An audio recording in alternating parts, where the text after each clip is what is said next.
My name is Bill Maitland. I'm an assistant state attorney in Jacksonville, Florida.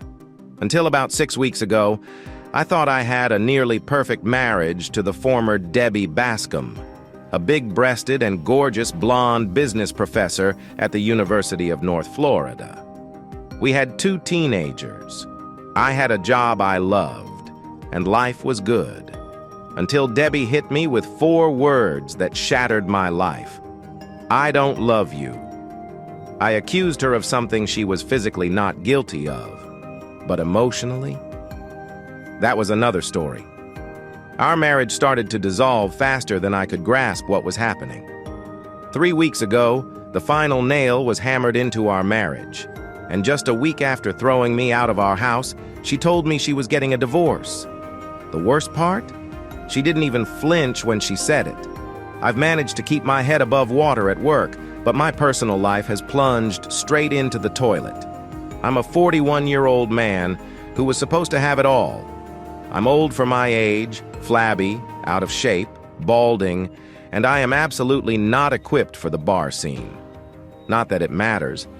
I'm not sure anyone in their right mind would want me at this point. It's another lonely weekend, and I've just crawled out of the bottom of a bottle. Miraculously, I managed to catch my 14-year-old son, Bill Jr., at home, and had one of the best conversations we've had in a long time. I wish I taped it, just so I could listen to it over and over. And then, right in the middle of it, he let slip the thing I dreaded most. Debbie's young stud professor, Doug Baker, has started spending nights over at my house. The same house I worked my entire life to build.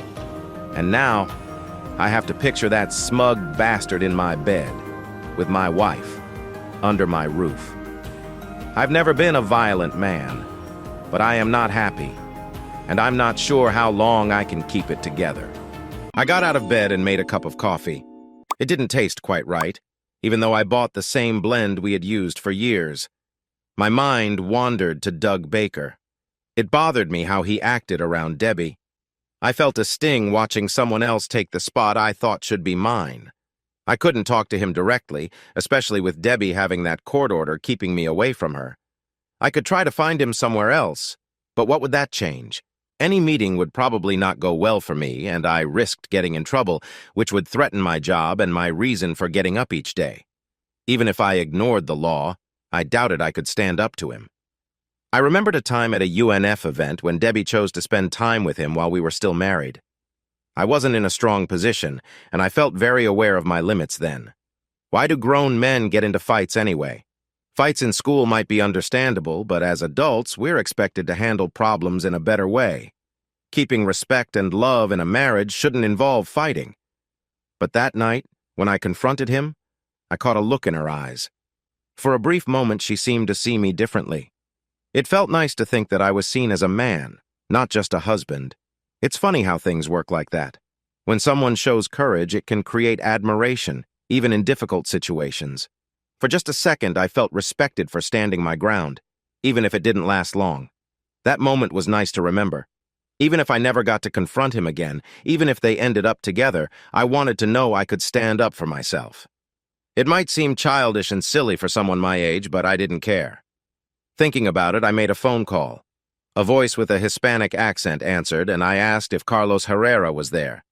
I had to say the name a few times, then I heard someone call out, "Papa, come here, phone!" Moments later, an older man's voice said, "See?" "Hello, Carlos. Do you have time to talk to an old friend?" There was a pause. Then he said, Billy, I thought you had disappeared. I haven't heard from you in ages. You know what they say, too tough to go away. Carlos, do you still have your gym open?" "Of course. Have you found a good welterweight prospect for me? Has that boy of yours shown interest in boxing?" "No, but are you open right now? Can I come by?" "You really have to ask? It would be open for you any time. Come, my friend." I knew that if the old man was still alive, I could always count on him to welcome me. He had promised me that nearly 4 years before, and as far as I knew, he always kept his promises.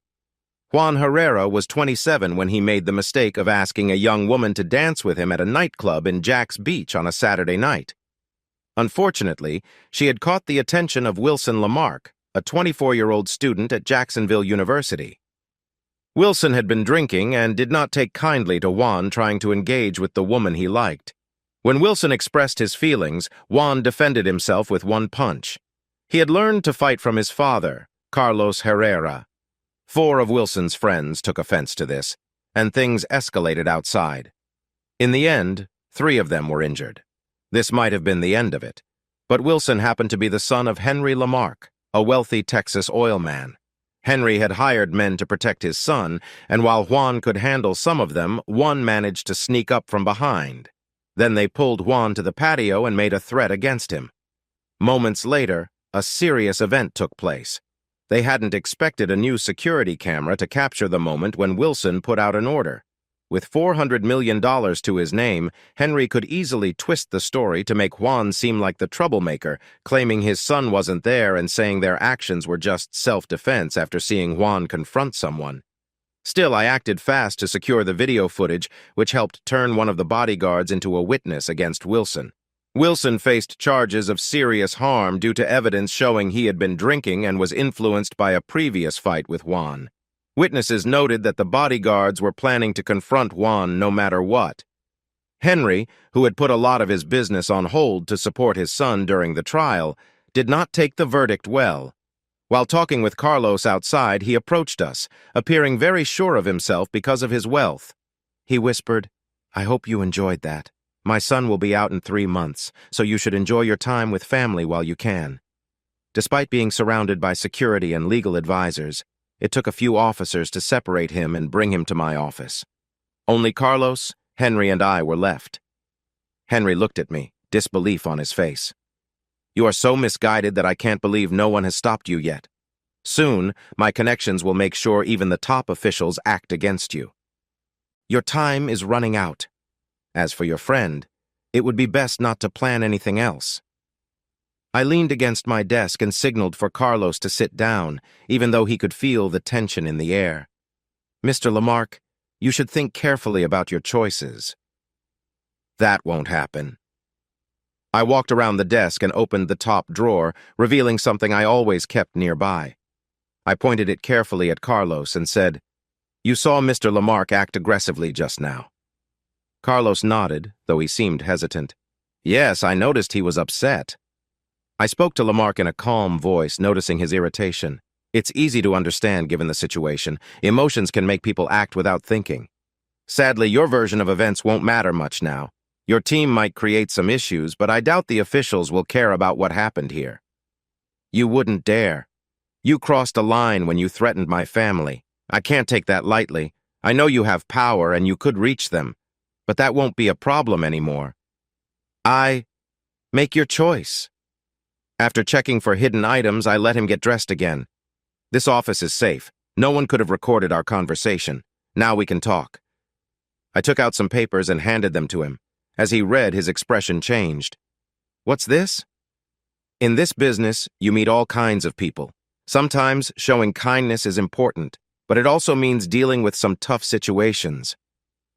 I'll make a call from a secure phone before we finish. If anything happens to me, my family, or Carlos, there will be consequences.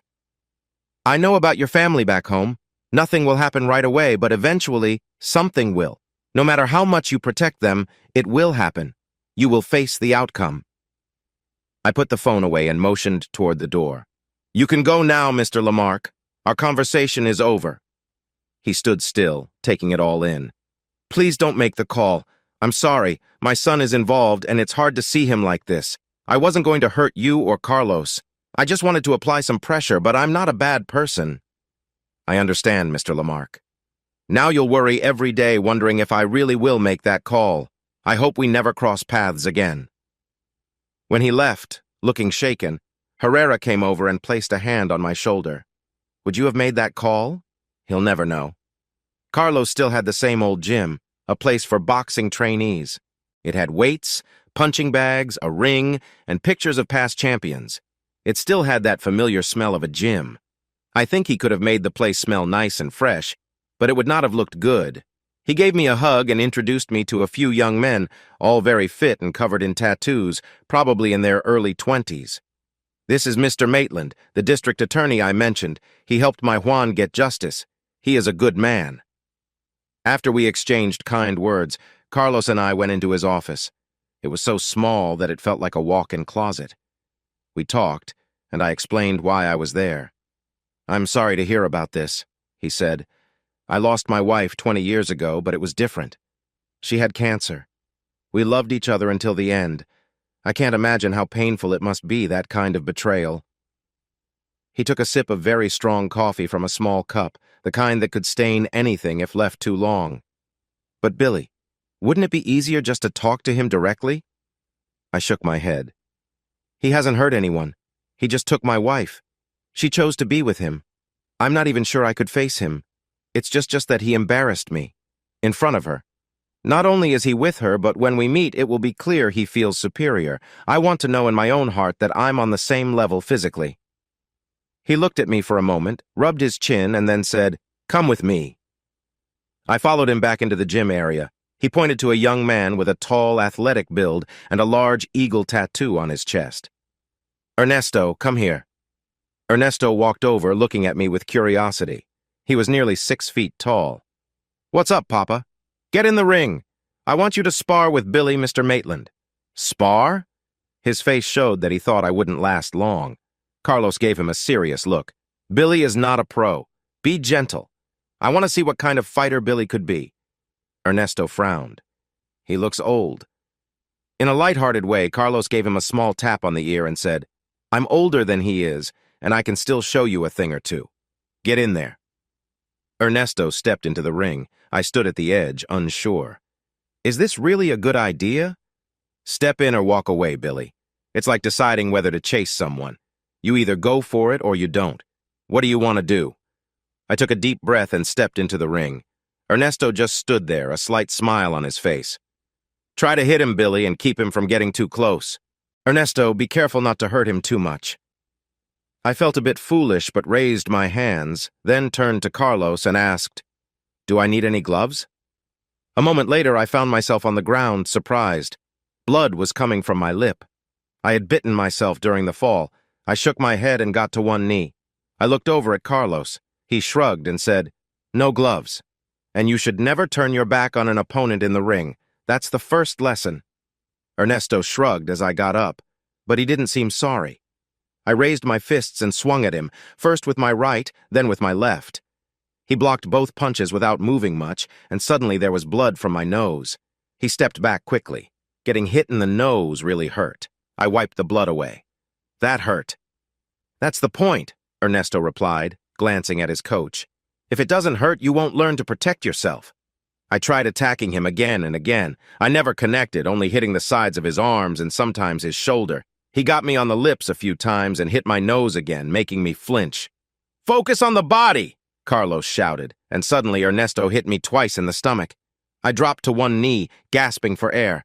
I got back up, but he hit me again. This time I fell down on the floor, rolling around, trying to catch my breath. I felt like I might have hurt something. After a bit, I managed to get to my knees, ready to fight back if he offered help. But he just stood there. Carlos knelt beside me. "It's okay, Billy. This was just to check a few things." "Like what?" I managed to say, breathing hard. "Your reflexes, speed, and upper body strength. We've got some work ahead. You need to get quicker and strengthen your punches." I forced a smile. "Be honest with me, Carlos." He patted my shoulder. "You're doing fine. You're a 40-year-old guy who hasn't trained much. You have room to improve, and I don't think you'll be entering any competitions right away, but we can develop your skills. We'll use the heavy bag to build strength, work on your timing and rhythm, and do some weight training. You should start running to build your endurance." He helped me stand. I realized my face was hurting a lot. "What about my face?" "Just put some ice on it. Don't worry, Ernesto didn't hurt you." "No hurt? Billy, soon you won't even think about it. It's like a little scrape. It's part of learning to fight. Right now, we need to go somewhere." I followed him out of downtown to a gym in Avondale. It was a large 2-story place, an older building. There were lots of cars outside and plenty of men and women inside. They were using weights, exercise machines, stationary bikes, and treadmills, and there was a pool at the back. He introduced me to Dan Hurley, the owner, and told him he wanted to set me up with a personal trainer. at least for a while until I got used to everything. I want you to give Mr. Maitland a key, Dan. He works odd hours and he should be able to come in here anytime he needs. The police won't bother him because he works for the prosecutor's office. Hurley looked at me surprised for a moment, then nodded and said, "If Carlos supports you, fine. I'll get you a key. Just wait here and I'll find a trainer for you." Carlos gave me a friendly pat on the shoulder. "Start exercising here, and then come by the gym for some practice with the bags. It might take some time, but if you keep at it, you'll soon be ready to take on anyone, and maybe impress your wife, right?" I just shook my head, but said, "Thank you, Carlos." "You're welcome, my friend. I can never repay you. Not in this life. Good luck." Hurley returned with a short, strong trainer who spent the next hour showing me how to use the weights and machines. I tried not to feel awkward with older people and others of different shapes using the equipment around me. There were also middle-aged folks in workout clothes, some more covered than others, and younger people watched the training, which made me feel a bit out of place. After just an hour, I could barely make it to my Escalade and drive back to my condo. I managed to get to the bed, hoping to catch a few minutes of sleep. That was at 4 p.m. When I finally opened my eyes again, it was 1 a.m. I tossed my clothes on the floor, crawled under the covers, and for a little while I forgot that I was alone. She tried to remember if she ever felt this way in college, even when she was relaxed. She didn't think so. Wiping the sweat from her face, she laughed. It was surprising to feel such new emotions as she approached her 40th birthday. She felt a warm connection that was both deep and satisfying. "My goodness, Doug, how much energy do you have? We're going to need to change the sheets to get some sleep." She could sense him smiling in the dark. "A lot of it comes from you. You know how lively you make things?" "Wow, that's because of you. I felt like I could keep going forever." "I never felt anything like that before." "I bet you say that to everyone." He held her face gently, kissing her softly. "It's the truth, and you know it, Debbie. You're special. What we have is different. I thought I knew what it meant to be close, but now..." She felt the same way. Then a thought crossed her mind, and she tried to push it away. Needing a break, she gently moved away and rolled to the edge of the bed. "I need to go to the bathroom and freshen up." Turning on the bedroom light, she noticed him lying beside her. As she stood up and headed for the bathroom, she heard him ask, "Hey, where are the sheets?" She almost answered, "You know where they are, dummy. In the closet over the..." But then it struck her. Of course, he didn't know where the sheets were. He had only been in her bedroom for a few weeks. How could he? She leaned over the bathroom sink, trying to control her emotions, not wanting him to know how she felt. "Hey, I'm thirsty. I'm going to get a soda from the fridge. Do you want anything?" She tried to sound calm as she replied, "No, I'll get the sheets. You can get your drink." He was gone for a few minutes. She had just finished changing the sheets when she heard a faint crash, the sound of glass breaking. Quickly, she went to the kitchen and found pieces scattered on the floor. He stood there looking sorry for what had happened. "I'm sorry, Deb," he said, looking regretful. "I just turned and my arm bumped it. I didn't see it so close to the edge. What was it?" "Just a decoration. It was a snow globe we got in Alaska years ago. It's not a big deal. Let me grab a mop and clean it up. You go back to bed, just in case the kids wake up." He walked over and gave her a light peck on the cheek and touched her shoulder. Normally, this would make her smile, but she gently pushed his hand away and tried to laugh. "Not now, please. Go back to bed. I'll be there soon." After he left, she knelt down, looking at the glass and white pieces mixed with a clear liquid on the floor. She remembered how the glaciers sparkled in the sun during their cruise, how she walked the deck with Bill.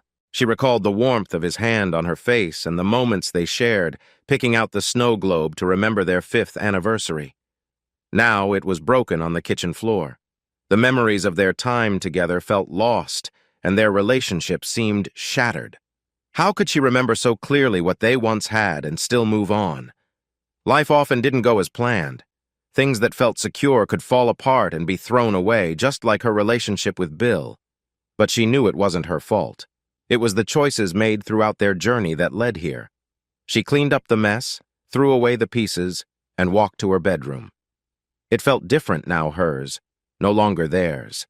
A thought crossed her mind about what he might be doing right now. Was he awake, lying in the dark, thinking about her? Did he feel any anger? She lay down beside Doug, turning towards him. "Hold me, please. Just hold me." And he did. The phone on my desk beeped. It had been a busy Monday. The trial for the second Thompson brother was set to begin. I was going to help, but decided to let the younger assistants take this one. Carlisle had frustrated me, but he made me realize I shouldn't keep pushing away our younger colleagues by letting them do the hard work while I took the easy route. Building loyalty and teamwork was more important than personal gain. In the busy office, Cheryl's voice came through the speaker. "It's your wife on the line. Do you want to take the call? Does she say what it's about?" "No." "Did you ask her?" "No." We hadn't talked in almost a month since her last call.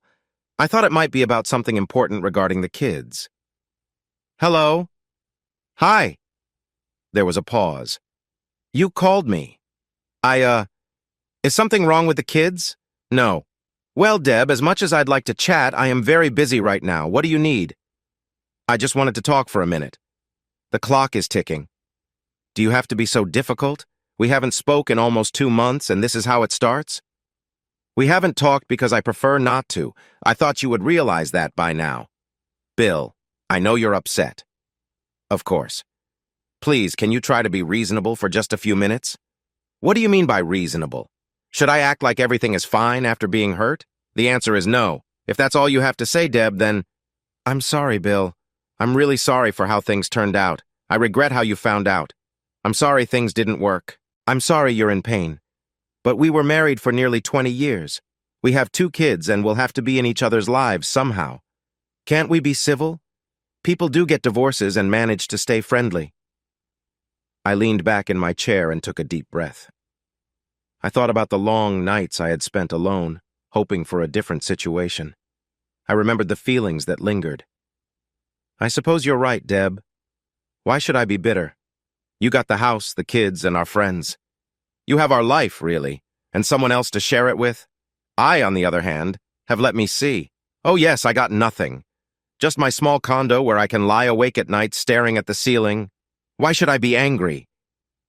There was a pause, and I almost thought I heard tears, but it had to be my imagination. "One day, Bill, we will talk. We've both been too upset to communicate. Our feelings are still fresh, but one day we need to talk to stop this hurt. I cared for you for a long time, and I believe you cared for me too. I know you wouldn't be like this if you didn't still have some feelings. That's not going to happen, Debbie. We've already said what we needed to say. You said it all, actually, remember? I just don't love you anymore." "Bill, listen carefully.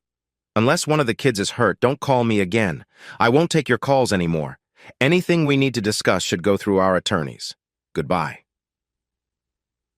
That day, I managed to leave by 7 p.m. Assistants Sandy Bell and Bruce Saku were doing a good job, and I tried to stay out of their way so they could focus. As I was about to leave, Cheryl said, "He wants to see you." I didn't need to ask who she meant. It had been a while since we last talked. He mostly spent his days meeting reporters and other business people, which was normal for someone in his role. I took the elevator to the top floor and smiled at the woman at the front desk.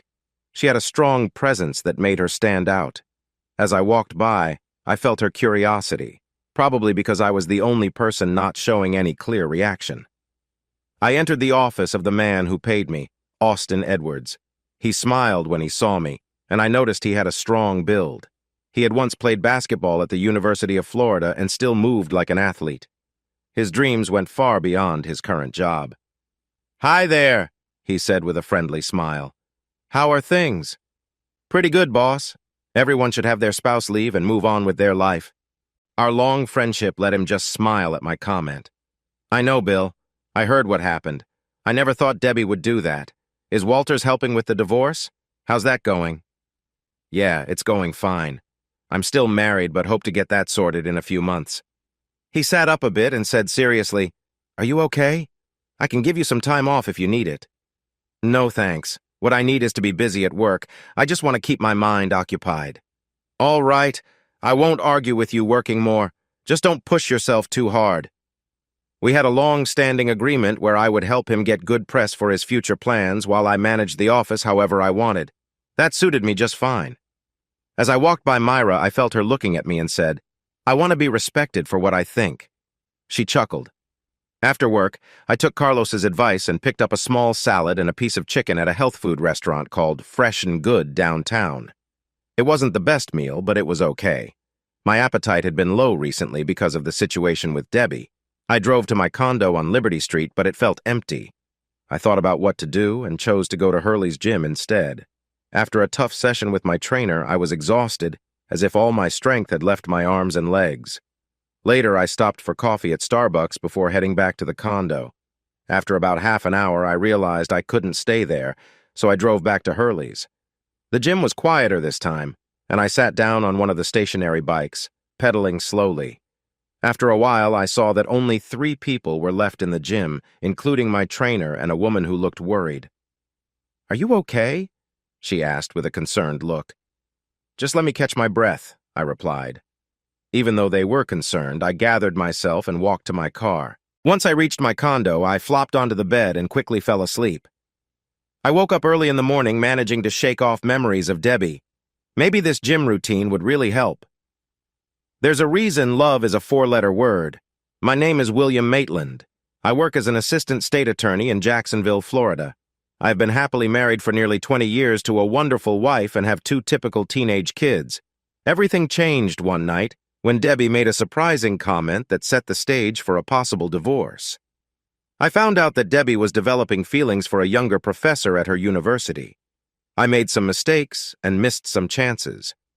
In a moment of strong feelings, I confronted her boyfriend at a university event, thinking it was necessary for my own self-respect. Sadly, I struggled a lot with keeping my self-esteem up. Now I live in a condo that I don't like after Debbie chose to end our marriage. I am focused on work, trying to get healthier, and learning boxing to prepare myself for any future meetings with the young man who upset me so much. I don't talk to Debbie, even though she has tried to reach out. There isn't much to say after she told me she no longer loved me.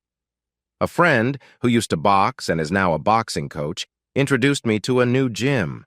I started going there almost every night after work. I stopped by a local bar a few times, but kept my visits to 1 or 2 drinks, making sure I went to the gym afterward. Working out late at night was surprisingly peaceful since the place was often empty. The staff would keep the lights on for me if I arrived near closing time. The local police would sometimes stop by, but once they recognized me, they just waved and went on their way.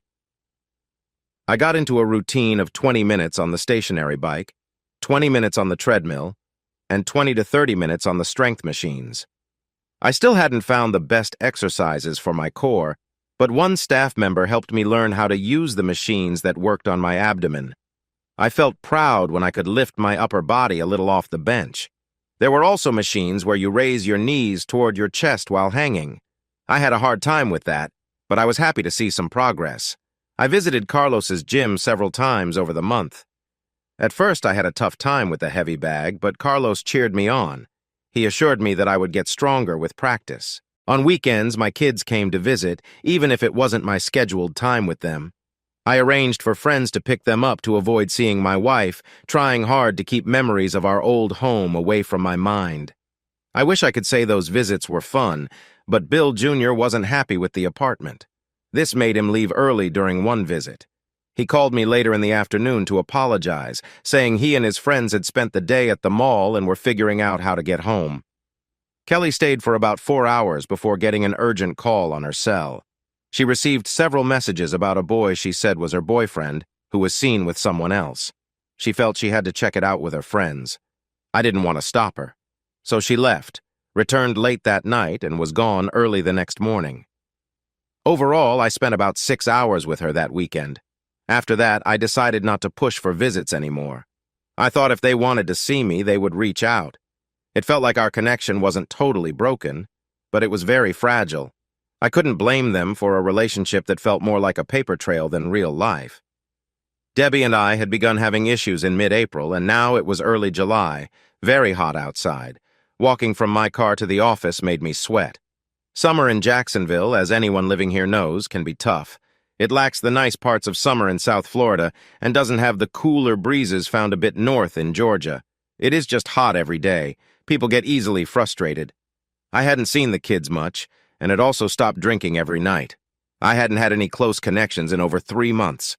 I found myself getting upset with my coworkers, which once made Cheryl cry. I had met Jessica 3 times, and each time she looked more upset. I worried she was losing her spark. Once I almost asked her out for drinks but thought better of it. I knew it wasn't fair to ask her out when I didn't really care about her, but the truth was that I was worried things could get awkward. On a positive note, Dick Cheney mentioned on a news program that the situation in Iraq was coming to an end and that the conflict should be settled by 2008. That made me feel a lot better about life in general. At home, my routine was pretty simple. I would start my day with some protein like a piece of chicken or some cottage cheese.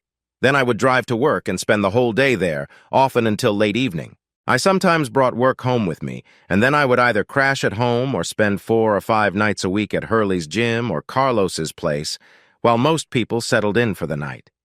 It wasn't much of a life, but it was mine.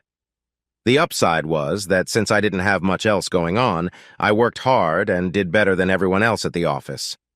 I usually arrived before the first secretaries and left while the night cleaning crew was still working.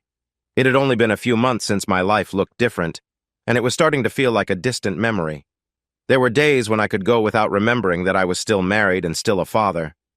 So, it was no surprise when Debbie chose that moment to complicate things. One afternoon, I received a call from Lou. "I hope this is good news. Is everything ready for the divorce to go ahead?" I asked. "No, sorry, Bill." "Why not?" "I promised her child support. I'm giving her the house and half of our savings and stocks. What else does she want?" "She's asking for a lot in alimony. She wants a significant amount for at least 20 years and half of your retirement, too." I leaned back in my chair, trying to stay calm and not let my heart race. "Fine. Tell her it's not happening. We'll settle this in court. Do you have time for this? I'm not paying the high fees you usually charge your clients. You owe me." "I've got time, Bill. I wouldn't be where I am without you, and even if we weren't friends, I wouldn't forget your help. But you should know this. She will get some alimony. You were married for over 17 years and have 2 kids together. She has been a good spouse, and you earn a lot more than she does. There's no way she's not going to get alimony and part of your retirement. Look, you make good money and could take on consulting work too. Why not just give her what she's asking? It might get her out of your life faster." "Because she's not going to get it. After a moment, he said, "You know you're supposed to be honest with your attorney, right? Of course you do. There's more to this. She's seeing someone at our house. It's happening in our bedroom while the kids are asleep just a few rooms away. Knowing Deb, she's probably making enough noise that the kids know what's going on. We aren't even divorced yet. That counts for something. It would if you were fighting for custody of the kids.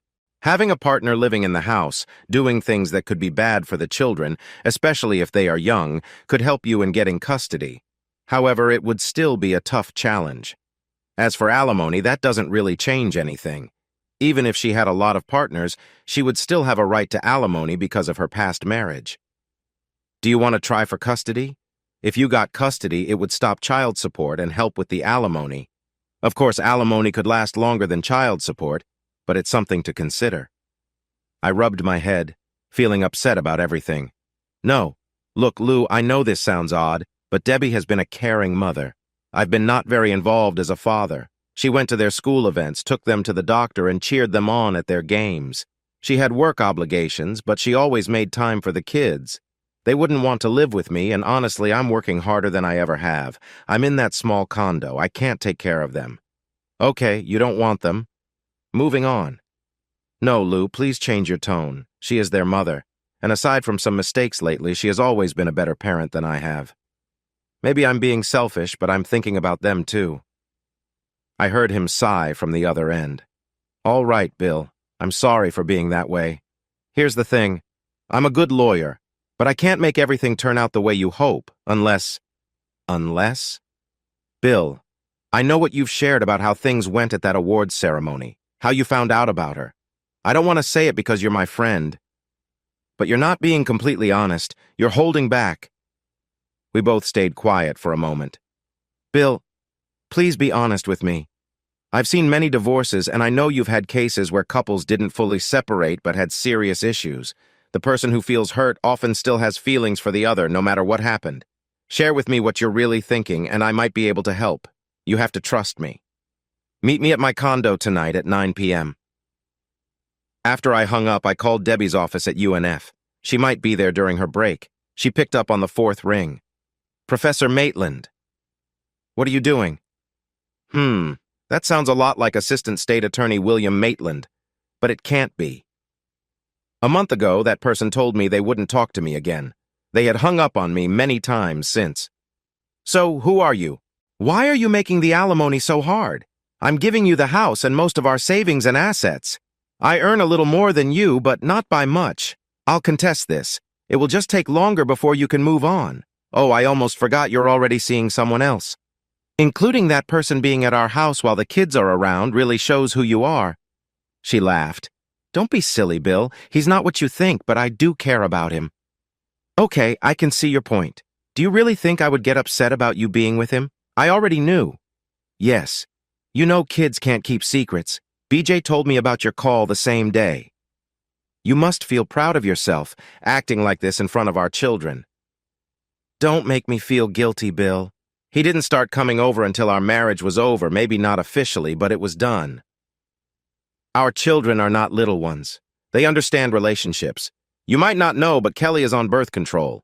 She has been since she was 15. A boy her age got her drunk at a party, and before you say anything, she was 15 and he was 16. I had her tested. I wouldn't put her through that just to see him face little consequences.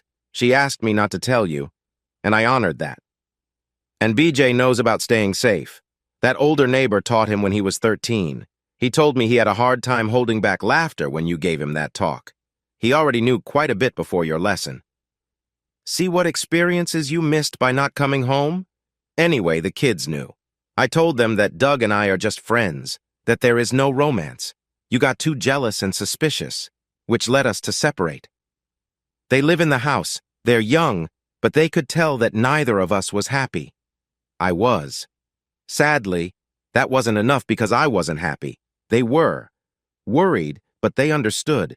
They didn't have too many negative feelings about you because, as BJ said, you were already with someone.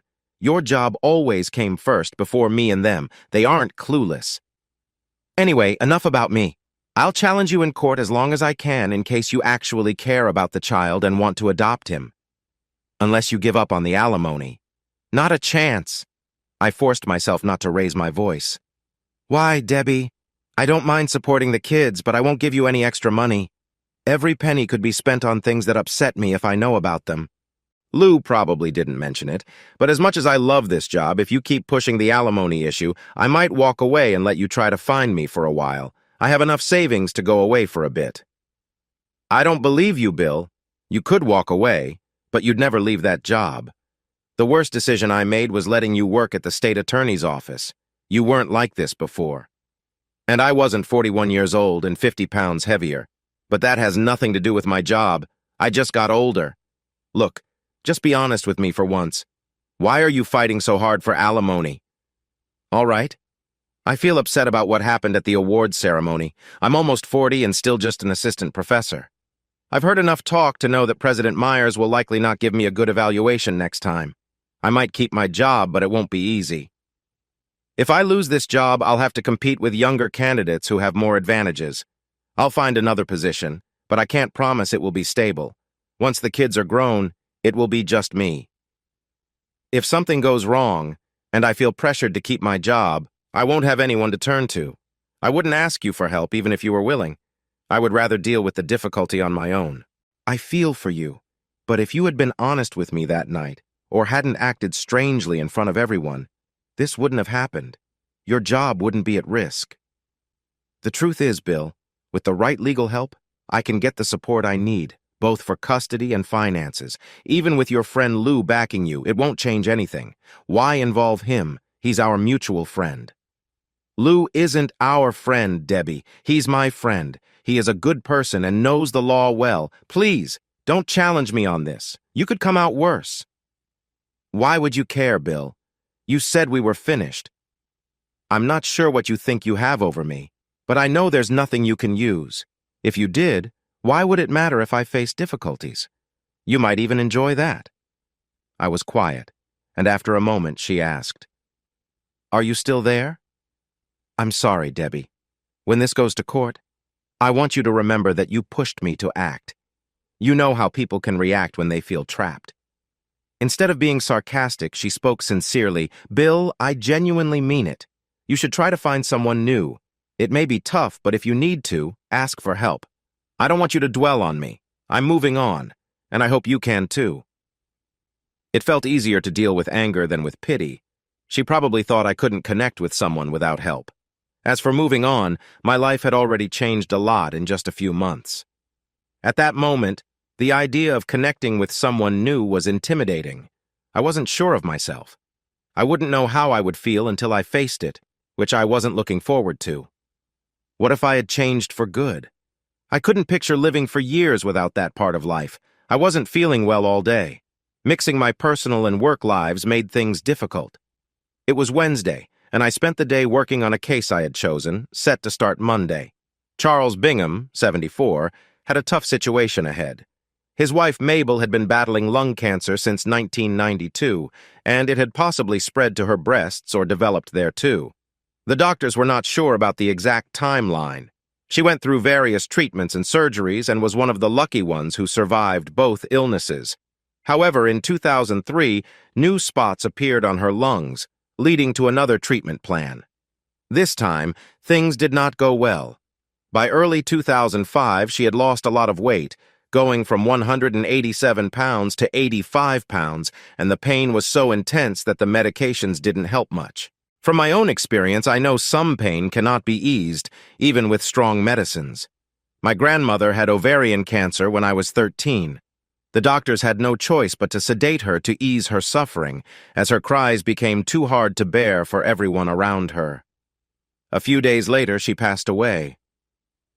I still think about whether they gave her too much medicine.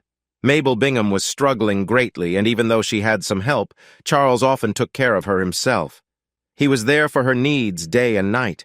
They had 2 grown daughters, but as her husband, he felt it was his responsibility to care for her. And he did. Then came the day when she stopped expressing her pain. A nurse's aide walked in and found Charles sitting next to a very weak Mabel, gently holding her hand. It looked peaceful, but a routine medical check later showed an unusually high level of pain medication in her system, much more than what should have been there from her treatment. A calm Charles Bingham explained that he had given Mabel the medicine when she briefly woke up and asked him to help her end her suffering. "I had to," he said, his voice filled with emotion. A trial for manslaughter was set to begin on Monday. Most people expected him to be found guilty, leaving Judge Ann Carroll to decide between a 5-year or 1-year suspended sentence. It was rare for a spouse in such cases to face heavy punishment. Public sympathy often influenced the decision. Judges were aware of how their choices might affect their reputations during election times. No one wanted to give a grieving person, especially an elderly one, a harsh sentence, as it could lead to negative views about them in future elections. Naturally, no district attorney was eager to take the case.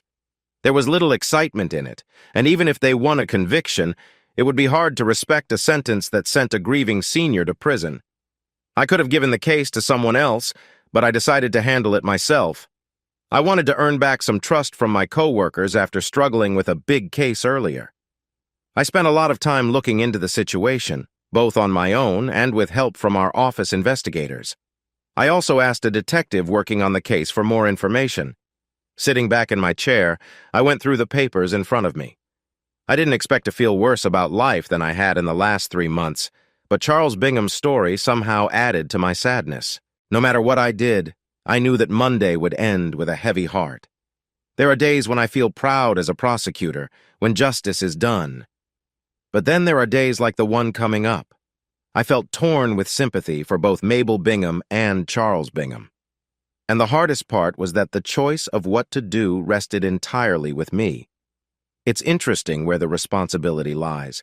When prosecutors face challenges, the weight of their responsibilities can be tough to carry. This is something many people don't get. The real power in our system doesn't belong to the police. They investigate and make arrests. The real power doesn't belong to judges either. They have authority, but they don't decide the cases that come to them. I decide that. I hold the power to determine who is held in custody and who is released, who faces long sentences and who might get a chance for mercy. And there isn't much oversight, no one watching my every move. Officers can share their thoughts, but my choices are final. Judges can express their opinions and might threaten to step in, but they usually don't. The only person who really has influence over me is my boss, and he has trusted me a lot, never changing any decision I've made in 5 years. Most of the time, this responsibility doesn't bother me. I've made mistakes, but that's part of the job. Surgeons also face tough decisions. I have sent people to prison who maybe didn't deserve it, and I've let others go who perhaps should have faced more time. But that's part of my role. However, Monday was going to be different. For the first time in a long time, I wasn't sure what to do about a case. Having such power can be helpful, but it's difficult when you don't know how to use it. Lou knocked on the door, and I got up from the small kitchen table in the corner and opened the door. Lou was tall, around 6 feet, with sandy hair and a crooked grin as if he knew a secret, but it was a warm smile. He was the kind of person you just clicked with right away, even if I couldn't explain why. I read somewhere that when you meet someone you connect with, it feels like you've known them before. I'm not sure about past lives, but I felt like we had been good friends almost from the first day we met at UF. He looked at me with interest. I realized we had only talked on the phone since I'd asked him to help me with my divorce. It had been maybe 5 or 6 months since we had seen each other. "What? You look surprised." He checked me out and said, "Have you been through something tough? I hope you're okay." "What do you mean?" He waved his hand up and down. "You look like you've lost some weight." I could see my cheekbones more clearly, and I noticed I had fewer chins than before. "Very funny. I've lost a few pounds in the last few months." He walked around me, looking closely like I was on display. I was wearing shorts and a t-shirt. "If I didn't know better, I'd say I could see your ribs under there." "All right. Enough teasing. I haven't been very hungry, mostly sticking to protein, plus I've started working out. I might have lost about 20 pounds, but I still have a long way to go." He smiled and leaned in a bit. "You look good. Give me a friendly gesture." "Not today. Let's keep it on track." "Don't get upset, Bill. Just joking around, but really, you do look different. Have the office people started to notice you more?" "I just lost my wife. Nobody has been paying attention to me and you're making jokes? What kind of friend are you?" "Seriously? It's been almost 2 months since she left. How long has it been since you've been with someone?" "About 3.5 months." "My goodness, I know you're older, but it's been quite a while. You know, if you don't try to find someone new, it might be harder to move on." "Thanks for the advice. With your busy life, when was the last time you had time for yourself?" "Last night. You know how my partner gets when I come back from trips. It can be a lot." "Go ahead and rub it in. Be a good friend." He sat down at the table, looking serious. "I'm sorry, Bill. I know this is hard. But it's hard to believe she has moved on while you're still dealing with it. You don't owe her anything. You could easily find someone if you wanted, but you chose to stay committed. I do the same, but it can be tough sometimes. The point is, she's moved on. You need to think about your own happiness." "I appreciate that, Lou, but I'm not ready or really interested." He shook his head. "You poor guy. It's tough, I know. They say life goes on after a separation, and since many marriages don't last, I believe it. But anyway, share what you want." I looked at him for a bit. I didn't understand why it was so hard to show anyone the emails. Maybe I felt embarrassed about what they showed, or for reasons I couldn't explain, I didn't want others to see how painful things had been. How complicated was that? I walked over to the bed and pulled out a drawer, taking out a folder filled with papers. The important ones are marked and on top. The others aren't necessary, but I might have missed something. I gave it to him and poured myself a cup of coffee. He started reading quickly, seeming smarter than anyone I'd known. I asked if he wanted something to drink, and he shook his head, going through the papers. A few times he paused, apparently reading some parts again, and shook his head. Finally, he closed the folder, placed it on the table, stood up, and gave me a light tap on the chin with his hand. "You know, I should be upset with you for holding on to these. We could have solved this case a month ago if I had known." "They're hard to read, Lou, but what do they matter? It's just a record of a connection. I don't think she was involved with him until after our marriage ended. Even if she was, it wouldn't have changed the case." "Cheating. Even relationships outside of marriage doesn't affect who gets what or who gets the kids. Even if this were a fault-based divorce, a judge wouldn't see a romantic relationship as enough reason to deny support. He shook his head. You've been in the law too long, my friend. This gives us leverage. You don't need to prove there was an affair to show she was unfaithful. Marriages have ended because of online relationships where people never met face to face. So what? If I wanted a divorce and she fought it, that might matter. But she is the one who wants out. That's true, Bill. But it still makes her look bad in front of the judge. Judges are people too, even if it's hard to see sometimes. But let's focus on this for now. You can take action against the boyfriend for interfering in your marriage.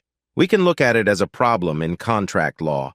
A marriage is a kind of contract, and he got in the way of your agreement with your wife, taking away your normal rights. You could put a dollar amount on the support you've lost.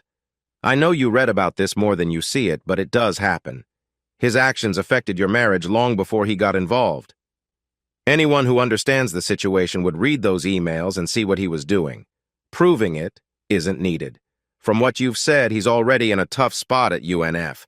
If you file a lawsuit against him and it gets attention in the news, and it will because I know some reporters, he'll be in bigger trouble than it's worth for anyone involved. Even if you don't get anything out of it, you'll really hurt him. And if you actually win something against him, that's just a bonus. Now, it doesn't matter if you truly want to go after him. If he means something to her beyond just friends, you could use that to make her think twice. You can suggest that you could hurt his reputation. If he only matters for a short time, then it won't matter, and she has put her relationship at risk for a moment of fun. You can also consider the university. I know you don't want her to lose her job, but she doesn't have to know you're concerned.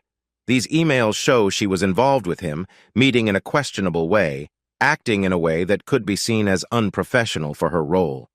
People around them likely had their suspicions. You mentioned that most people thought they were a couple. Even if the administration didn't know the full details and didn't support the situation, they are still responsible for the environment they create. They might argue that personal matters are not their business, but that's not entirely true. There have been many times when a workplace allowed unprofessional behavior that impacted personal relationships, causing issues for the institution, too. They may insist it's not their worry, but their human resources departments understand the impact. And UNF knows this. Besides, they remember my past dealings with them. When they see my name on any papers, they'll want to settle things quickly to avoid more trouble. Despite not feeling great, I couldn't help but smile. You know, Lou, if you were only half as good as you think, you'd be a great lawyer. He smiled back. I never believed in pretending to be humble. After all, I was, yeah, I know, first in your class. I've heard that before. Oh, from you 1,000,000 times. You realize that being humble is an attractive trait, even if you have to fake it a little. Not my way, Bill. Anyway, those are all side notes.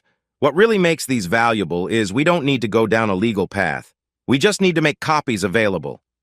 Do you really think Debbie wants her parents, your parents, or your friends to learn about her choices during her marriage?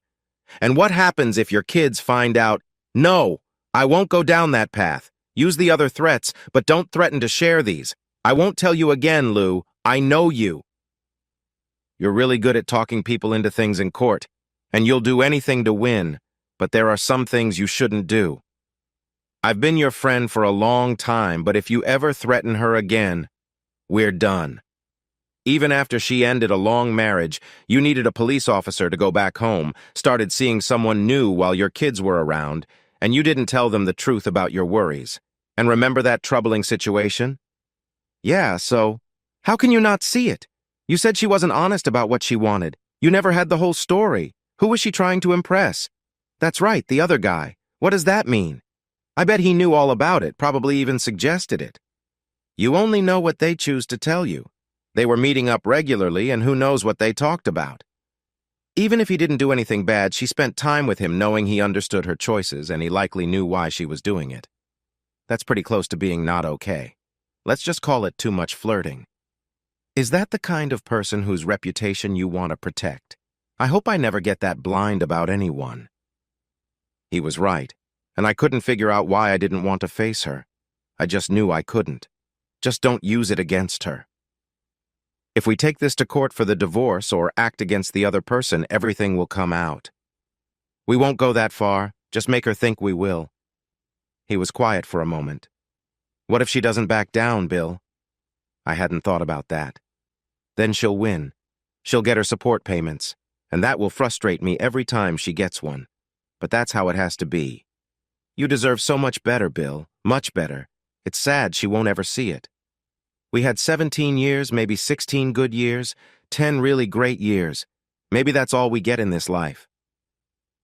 On that note, let's go out. Get some new clothes on. I'm buying the drinks. I might even help you feel a bit better tonight. He didn't. But we had a great time at Pelican's. Despite what Sergeant Hastings had said, we still had 2 officers help us get home and settle into the condo, resting like good friends should. She was warming up a large pizza when she heard him come into the house. Bill Jr. was out at a friend's house for the night, and Kelly was getting ready to go to a friend's house to study. But she had known their parents since Kelly was in 1st grade, and they would keep her in check. This would give her and Doug some time alone, even though she wasn't really in the mood right now. Kelly came in and hugged her. As Doug walked in and dropped his briefcase on a chair at the kitchen table, Kelly turned to him and kissed his cheek. Doug looked at her with a puzzled face, but soon started smiling as she playfully poked him. He caught her wrists and held them away from him. Whoa, that's not okay. That wasn't what you said at the pool the other day. He shook his head and replied, Let's call a truce. No more poking. I've had a long day and that's not what I want tonight. Kelly made a funny face at him. Killjoy. Debbie watched them and noticed how grown-up Kelly seemed. Or maybe it was just that her top was a bit flashy. Her heart sank a little when she saw that Doug was looking at Kelly. Doug caught her eye and knew she had noticed. He rolled his eyes, but Debbie's look did not change.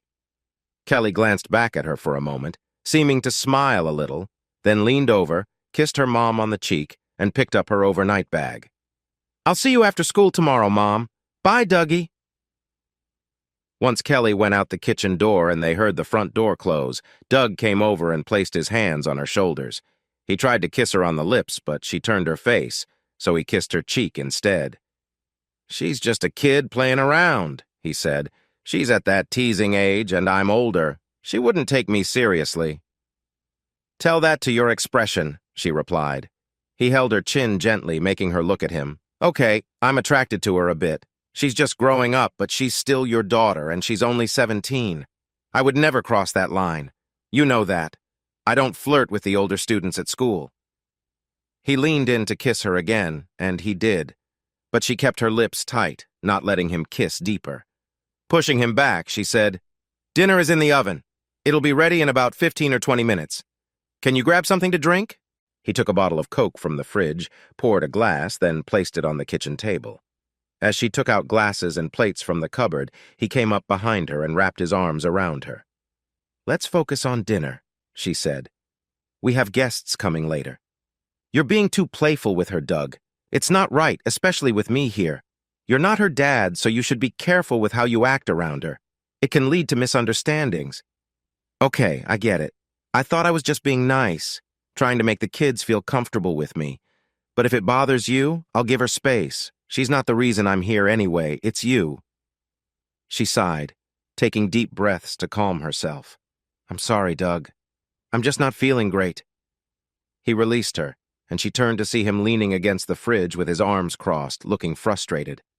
What's the matter? Let me guess you talked to Bill today. I know you did. Your secretary told me you had a tough conversation with him. Every time you speak with him, you seem to pull away.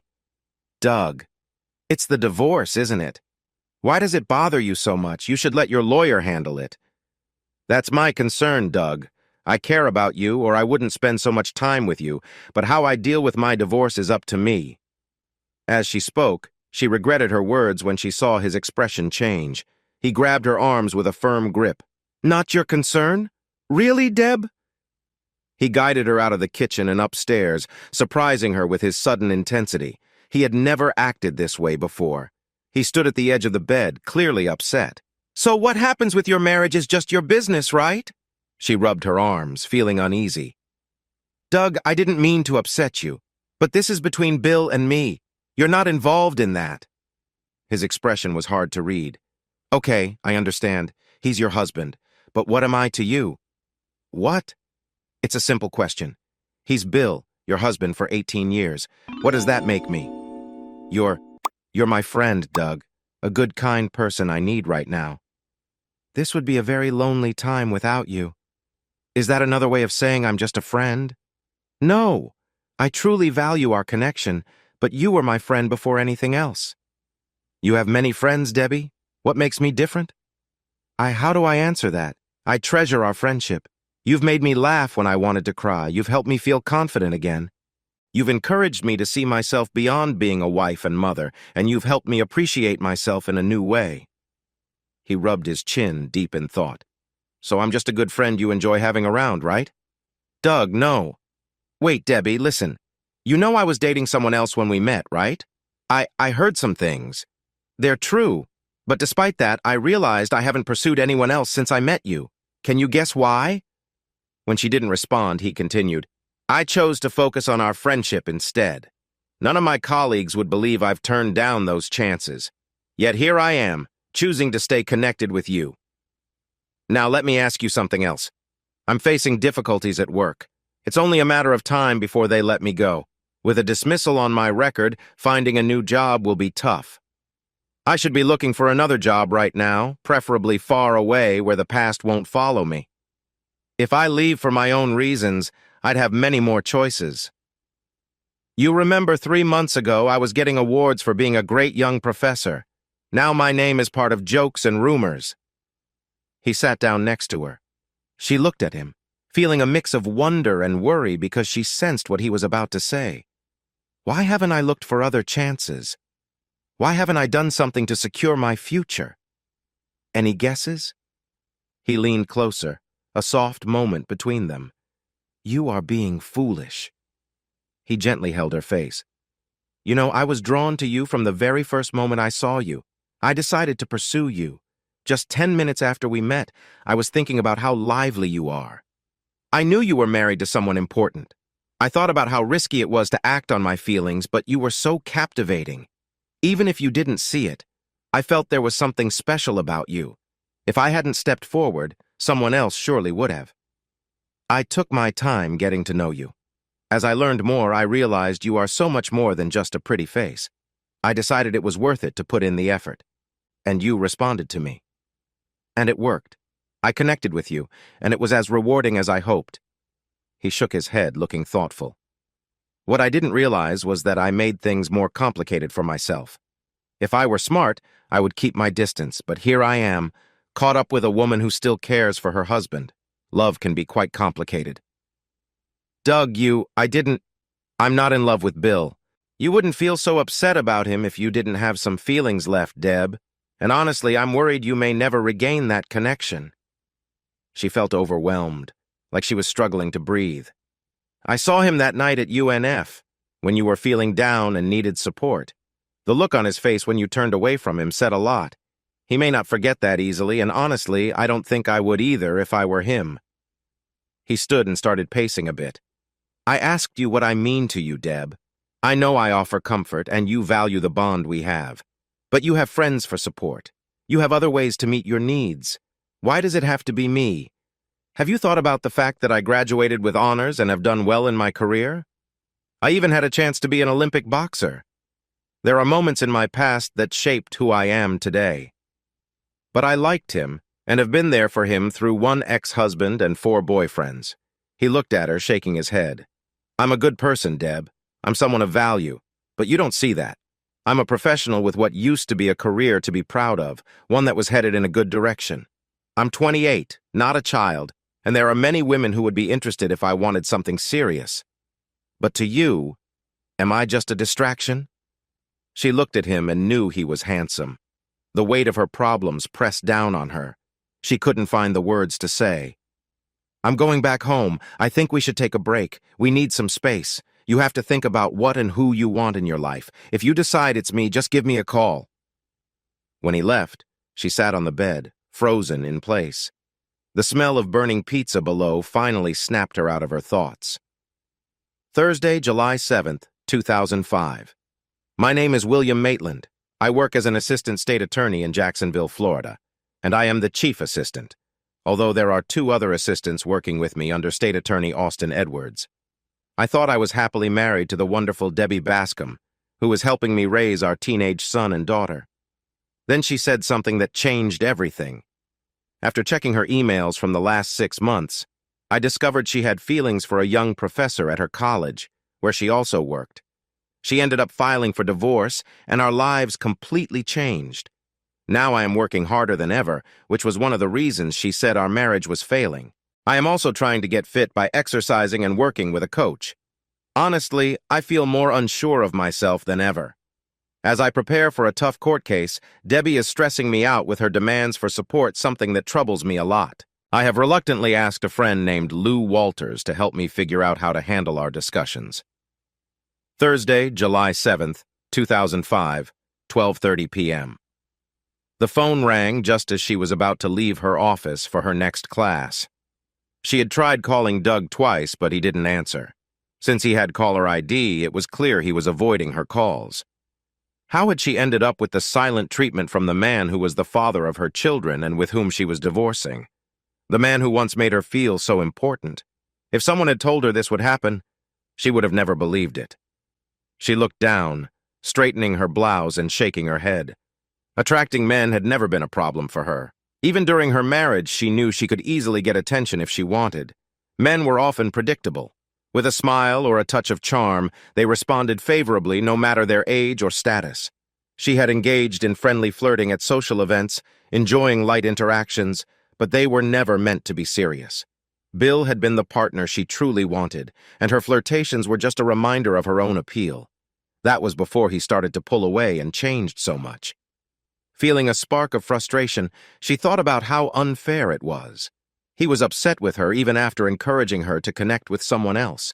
He would never find out about the times when charming men had shown interest in her, making her feel special when she hadn't felt that way in a long time. It would have been easy to get caught up in brief moments with others, but she didn't. She stayed true to him. While she could control her own actions, she couldn't decide how men reacted to her. Talking to Bill about the attention she received would have made their social life much more complicated. And she couldn't tell Bill that some men noticed her, even though she could assure him of her loyalty. Admitting she got attention didn't seem right. Some of her friends might have looked down on her, but they weren't in the same situation, feeling less sought after and flattered by the interest she often had. She was simply the kind of woman who drew attention, and that was part of her identity. She had caller ID, and when she saw who was calling, she picked up and said, "Hi, Lou. Has your client decided to avoid a long court battle and give me what I want?" "Hi, Debbie, we need to talk. There's been an update about the case. I think we can sort things out and move the divorce along. Could you meet me at Linder's office today at 5? I have a class that ends at 4 p.m., and I might not make it to Joyce's office by 5. This is important. Could you cancel one class or find someone to cover for you? This is that important." "Yes, Debbie, I believe so." "And it will. I think it'll make things a lot easier for you and Bill." At 5 minutes past 5, she arrived at the parking lot of Linder and Howe, PA, in downtown Jacksonville, not far from the courthouse. There were many law offices in this area, far enough from the courthouse for some privacy, but close enough to get there quickly. As she got out of her 2010 Nissan 370Z, she smoothed her skirt and took a deep breath. She felt confident as she walked toward the building, noticing the attention from those around her. Inside, Joyce was waiting. Joyce was a slender brunette, about 5'8", with a friendly smile that made Debbie feel at ease. Joyce looked at her and smiled. "What impression are we going for today, girlfriend?" Debbie took a deep breath and replied, "Lou is a nice guy and married, but it helps to make a good impression, whether for a meeting or a divorce hearing." Joyce smiled again. "Are you planning to bring that up at the divorce hearing with the judge? We do have a male judge, right?" "I feel sorry for your ex." Joyce guided Debbie into a small conference room. As Debbie took a seat, Joyce offered her coffee or a soft drink. "Just a bottle of water, please. Too much coffee keeps me awake at night, and regular soft drinks add to my weight. I have to work out for an hour at the gym for every one I drink." Joyce looked at her with a friendly smile and said, "Well, it's clearly working for you. I'll get that water." By the way, Lou just called and said he would be here in about 5 minutes. While Joyce was out, Debbie checked her phone but saw no messages from Doug, which left her feeling frustrated. She wished things could be easier. Her mind was focused on the upcoming meeting with Lou. She was determined not to get distracted. It puzzled her that Bill had chosen Lou as his representative. Lou was young, tall, and engaging, with a sharp sense of humor that made him enjoyable to be around. Despite that, it was frustrating that he didn't seem interested in her. It felt a bit childish to feel uneasy about Mona, who had her own special charm. Even at social events, it seemed like Lou only noticed Mona, even though Debbie had tried to look nice. Debbie took a moment to shake off those feelings as Lou appeared at the door, dressed smartly in a light gray suit, though he didn't seem very comfortable in the warmth. Taking a deep breath, she greeted him with a warm smile, wanting to come across confidently. She caught a brief moment when he seemed to appreciate her presence, which gave her a little thrill. "Hi, Lou. It's been a while, hasn't it? You look good." His smile grew in response to her friendly approach. "I appreciate that, Debbie. You look great as well."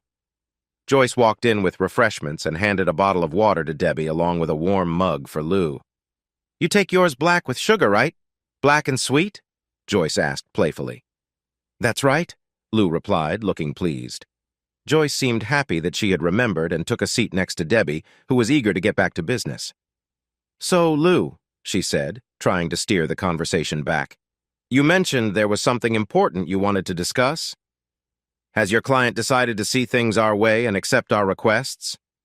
Lou sat down at the table and after glancing at Joyce said, "No, and that's why I'm here.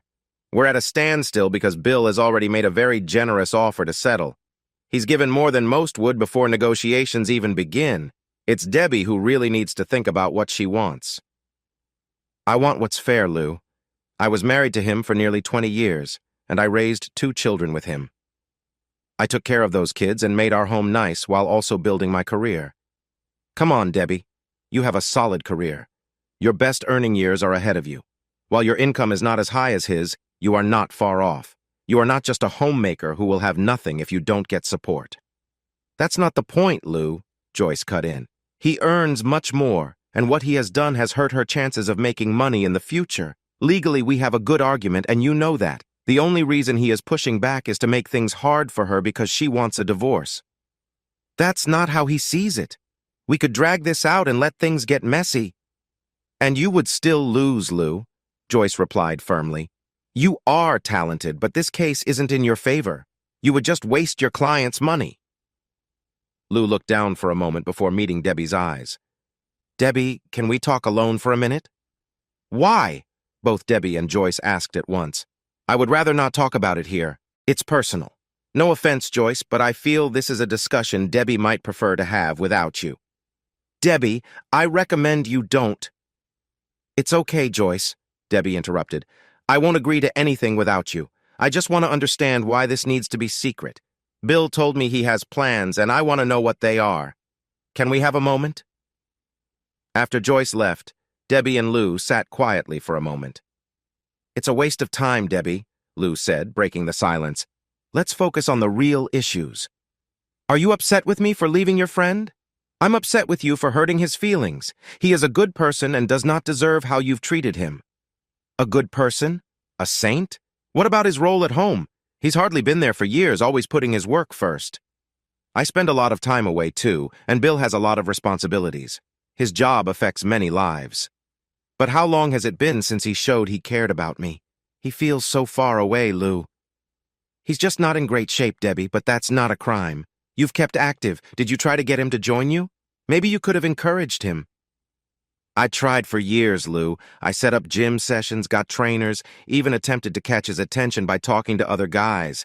But nothing worked his work, and everything else always came first." She looked down for a moment before meeting his gaze again. "Stand up, Lou." "Why? Just do it."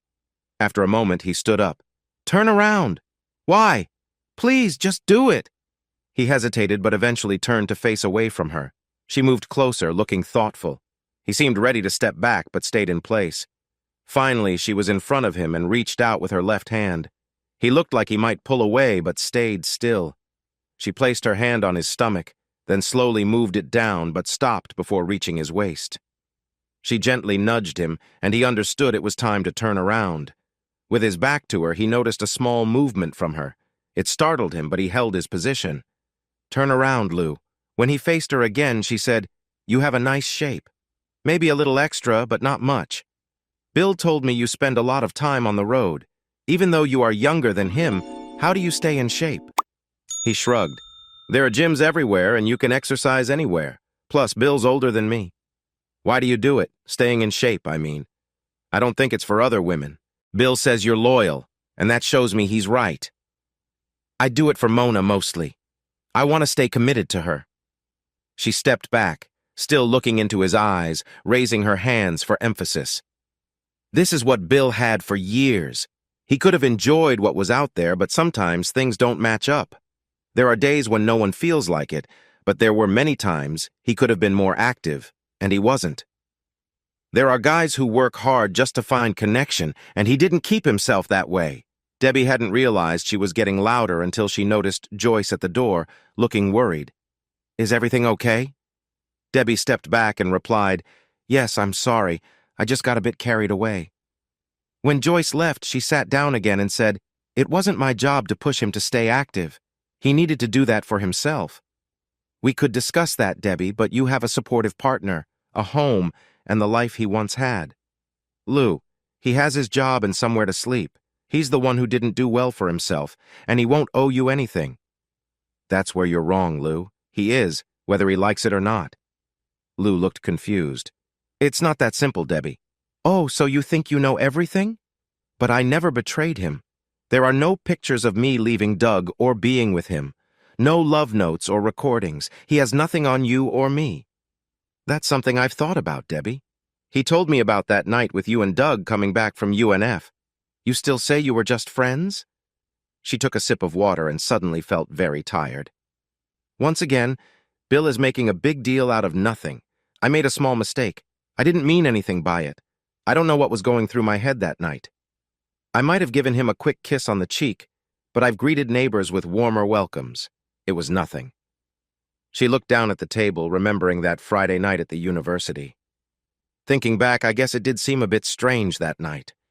Doug was really happy, and since I was his mentor, I was enjoying the moment too. Bill had been acting distant for weeks, and we hadn't really connected in months. A kind young man was giving me some attention. I admit I was a little clueless, but it wasn't anything more than that. "And what about that gesture?" "That was a big mistake. It wasn't planned at all. They called him up to get his award, and he wanted me by his side. Then he leaned in unexpectedly. I shouldn't have reacted that way. I regretted it. But in that moment, I felt a thrill.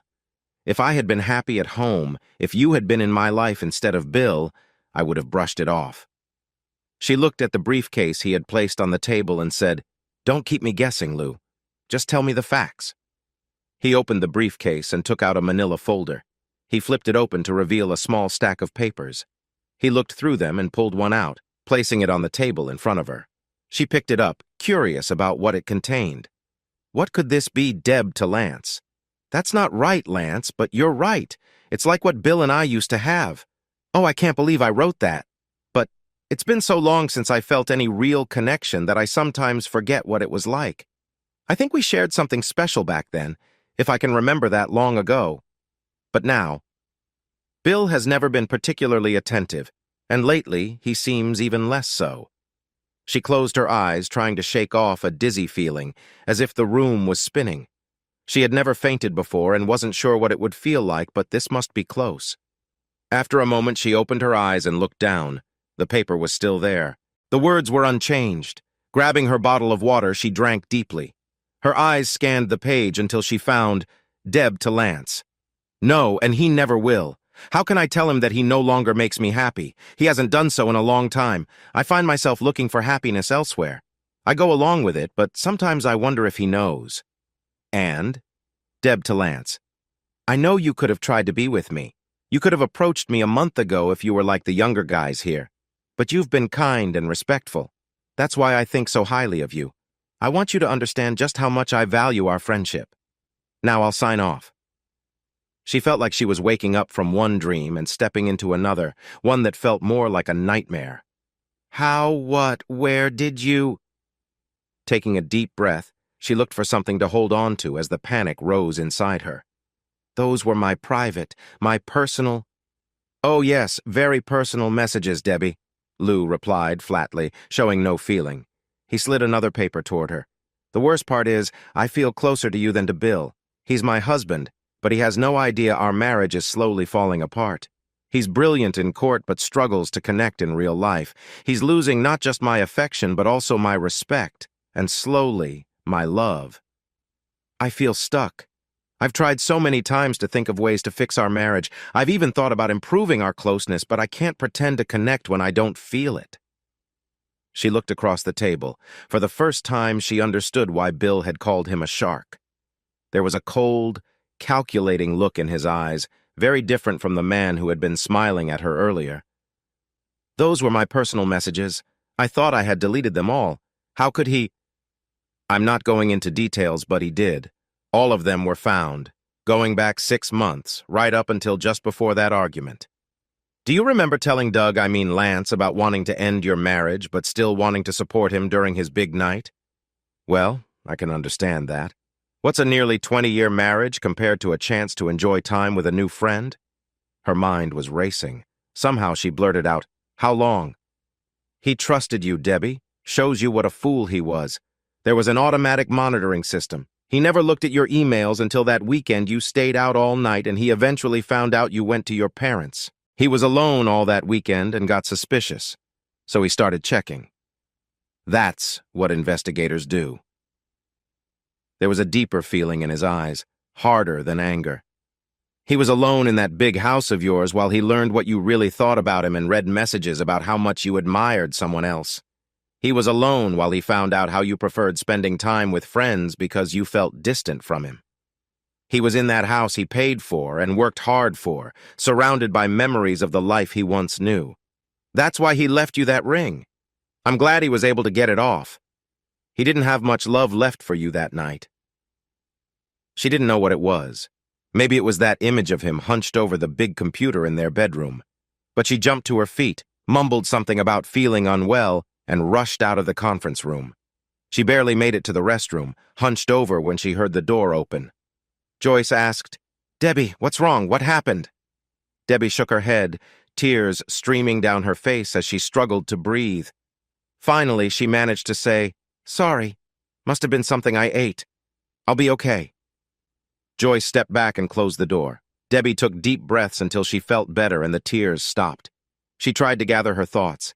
He had known all along since that weekend. It was as if he had seen into her heart and mind, knowing who she truly was beneath the mask she wore. She was a woman ready to leave a marriage where she felt trapped and unloved. She had thought she was hiding her true self from him, but in truth, he had seen her for who she really was. Why hadn't he said anything? Suddenly, she understood why he was angry. For the first time, she realized that he truly believed she had been seeing someone else. She remembered reading some words that made her think. If she had read emails from Bill to another woman that sounded similar, she would have doubted his loyalty. Their words felt familiar and warm, like close friends, even though she would have insisted they were just acquaintances.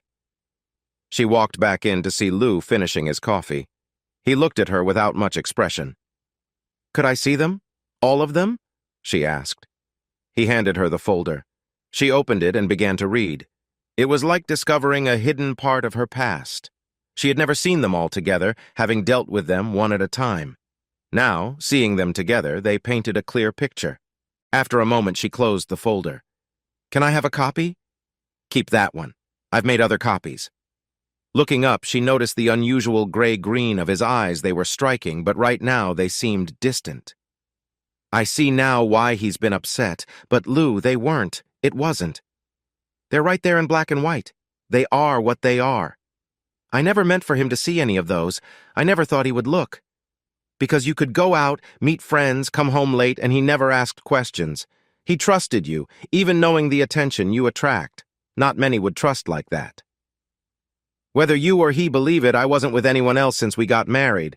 I went out, had drinks, and chatted with men, but I never joined in. I didn't go beyond that. Well, aren't you quite the saint, Debbie? You didn't get involved physically, but you allowed men to flirt. I would be proud if you were my wife, especially since it was behind my back." She forced herself to hold his gaze, even though she wanted to look away. "I'm not unfaithful, no matter what you think or what these emails suggest. You are away a lot, and Mona is often by herself, just like me. I know she likes to meet people. She dances and spends time with men, going out for drinks and meals with them. Even if she may not look like me, she is still attractive. Do you really think men aren't interested in her when they dance? Do you think they don't want to get close? You are mistaken if you think that." His face did not change. "I know she goes out with men and gets attention. I would too if I were single. But I know this. She would never cheat on me, either physically or emotionally. If she were to fall in love with someone else, she would have the honesty to tell me it was over. She wouldn't let me find out in a hurtful way like I did with Bill. I am not in love with Doug, and I did not betray him, not until the weekend of the UNF incident." She paused. What he said was true. They were what they were. The rest did not matter. She tried to focus on the now instead of remembering 6 months ago. "So, they are embarrassing. But what I said is true. I did not betray Bill until our marriage broke down, and there is nothing there that can be used against me in court. Joyce has told me that being with Doug before we finished everything is not a big deal. Bill had already embarrassed me and hurt my career. I did not owe him any loyalty." "You are mistaken." And he went on to explain why. "You can bring Joyce in here and she will try to make excuses, but in the end, you will see I am right. Doug will be out of the picture when I file the suit against him, and you will be next when I file the workplace lawsuit against UNF. It does not matter what protections you think you have. If they want you gone, believe me, you will be gone. And when that happens, you will need Bill's support. Being a mentor is not an official job title, but it does put you in a position over a younger colleague. And you, being older and more experienced, used your position to send unprofessional emails and discuss your feelings, suggesting that your mentee might have a closer relationship if he tried harder. This is not the kind of behavior that universities or any workplace expect from their mentors. If the roles were reversed, you might face serious accusations. It does not matter who started what. You were responsible for keeping things professional. Even if all UNF does is let you go, finding another similar job will be difficult." He smiled at her, and she realized why Bill had spoken about him so harshly. There was something cold in that smile, almost as if he was looking forward to what would happen next. The feelings might not have been real, but they felt true. When you get that support check, you should keep it safe. While you look for a new job, it might be hard to keep up your usual way of living as you explore different choices. She surprised herself. "No." He stared at her, confused. "No what?" "No agreement. Tell Bill that for me. Let him decide what to do with those emails." Doug was leaving anyway, and this just meant he would go sooner. He's young and skilled and will find another job. If I end up washing dishes at a barbecue place or handing out burgers at a fast food joint, that's fine. I won't give him the pleasure of thinking he broke me or made me give up the support. If he dislikes me that much, let him know I'll enjoy every check he sends me before I cash it. That's the closest he'll ever get to controlling me again. Lou looked at her for a moment, then smiled. His words seemed to connect with her. "You're stronger than I thought, Debbie. So what we're going to do with the emails won't bother you." "What else will you do?" "Copies will be shared online in different forums and sites. Also, they will be sent quietly to your parents, his parents, your friends, and your co-workers. Pretty much anyone you've ever known." He couldn't hate me that much. "It doesn't matter. It will happen. Remember how you felt? How do you think your parents will react when they see what you thought of a co-worker while still married to Bill? Your friends? I'm not sure any will pull away, but expect them to be more careful around their married friends. Oh, and this may not bother you, but you should be ready for every husband and boyfriend of your friends to start calling when their partners are busy. They'll see you as just another interesting woman. 18-year-olds like your son's friends might start noticing you too." He paused, looking down at his hands, avoiding her gaze. "Nothing will be sent to your kids, but they will hear about it. Friends might mention things. And no matter how mature kids seem, How do you think they'll react when they learn about your true feelings toward their father and how you treated him? How will they feel knowing you weren't honest about your thoughts or the situation? You didn't tell your children or your parents the truth. Now he looked her in the eye, and worse than the threat was the pity he showed. But it doesn't matter what they think now. They'll grow up. Kelly will become an adult with her own family, and Bill Jr. will find someone he loves and wants to settle down with. One day, they will look back at these emails and see them differently. They will see the impact of your actions on their father. Even if you didn't get close to Doug, there was still a strong emotional connection. You've lost Bill. In time, you might also lose your children. They might still be polite and let you see your grandchildren, but your bond with them won't be the same. They sat in the small room, wrapped in silence. She was surprised to find tears on her cheeks. He wouldn't do that to me. I just can't believe it. Even with all the pain, I can't imagine he would behave that way. No, he wouldn't. She looked into his eyes, struggling to comprehend what she heard. He wouldn't use the emails against you, Debbie. He wouldn't let me threaten you with them either. He cares about you. Then, he loves you. I don't get it, Lou. You're his attorney. I was his friend before I was his attorney. I still am, and I will be. I won't let you add to the hurt you've already caused him. How can you do what he asked you not to do? It's simple. I would have to go against everything an attorney owes their client. I have to ignore his wishes and do things that could hurt his image, but I'm still going to do it. Those are his emails. He gave them to me. I made copies. But if he didn't want, he will be very angry with me. He might even think about taking legal action, trying to have me disciplined. And I'd just tell him that if he does, I'll fight back, and it could draw a lot of attention. In the end, he will back down, because he loves you. But I thought you were his friend. He may not want to talk to me for a while, but I will always be his friend. He tapped his fingers on the table and said, "But the real question is, what will you do? I've told you what I plan to do. You're trying to pressure me." Of course. She closed her eyes to think. So many thoughts filled her mind. Her life had changed dramatically in less than an hour. I need some time, Lou. I can't rush this decision. You've got until I walk out that door. 5 minutes after I'm gone, everything will start moving and we can't change it. She watched him, wondering how she ever thought he was a good person. How can you do this, Lou? We were friends. You're willing to take everything from me, even my children, to prevent me from getting any support money? He shrugged. When couples separate, friends usually choose sides. I happen to side with him. As for causing you any harm, Bill says I will do anything to win. I don't hold back. I enjoy winning. I won't take joy in causing you trouble, even if I disagree with your choices, but I will if it comes to that. He looked at her again, picked up his suitcase, and closed it with a snap. The time is ticking, Debbie. You need to decide. I will be leaving in a few minutes. Joyce walked in after Lou had stepped outside briefly. She glanced at Debbie with worry in her eyes. Lou said you want to sign something saying you give up any claim to support money forever, and that you want it signed and stamped. Is that what you want, Debbie? Debbie simply nodded. Joyce looked from Debbie's red eyes to Lou and then said, What did you do, Lou? This can't be right. Debbie, can't we talk about this? Debbie shook her head. You're wasting time, Joyce, Lou said. Just prepare the papers. I have an appointment across town in a couple of hours. Joyce looked at Debbie but didn't speak, and then stepped out of the office. Debbie took a handkerchief from her purse and wiped her eyes.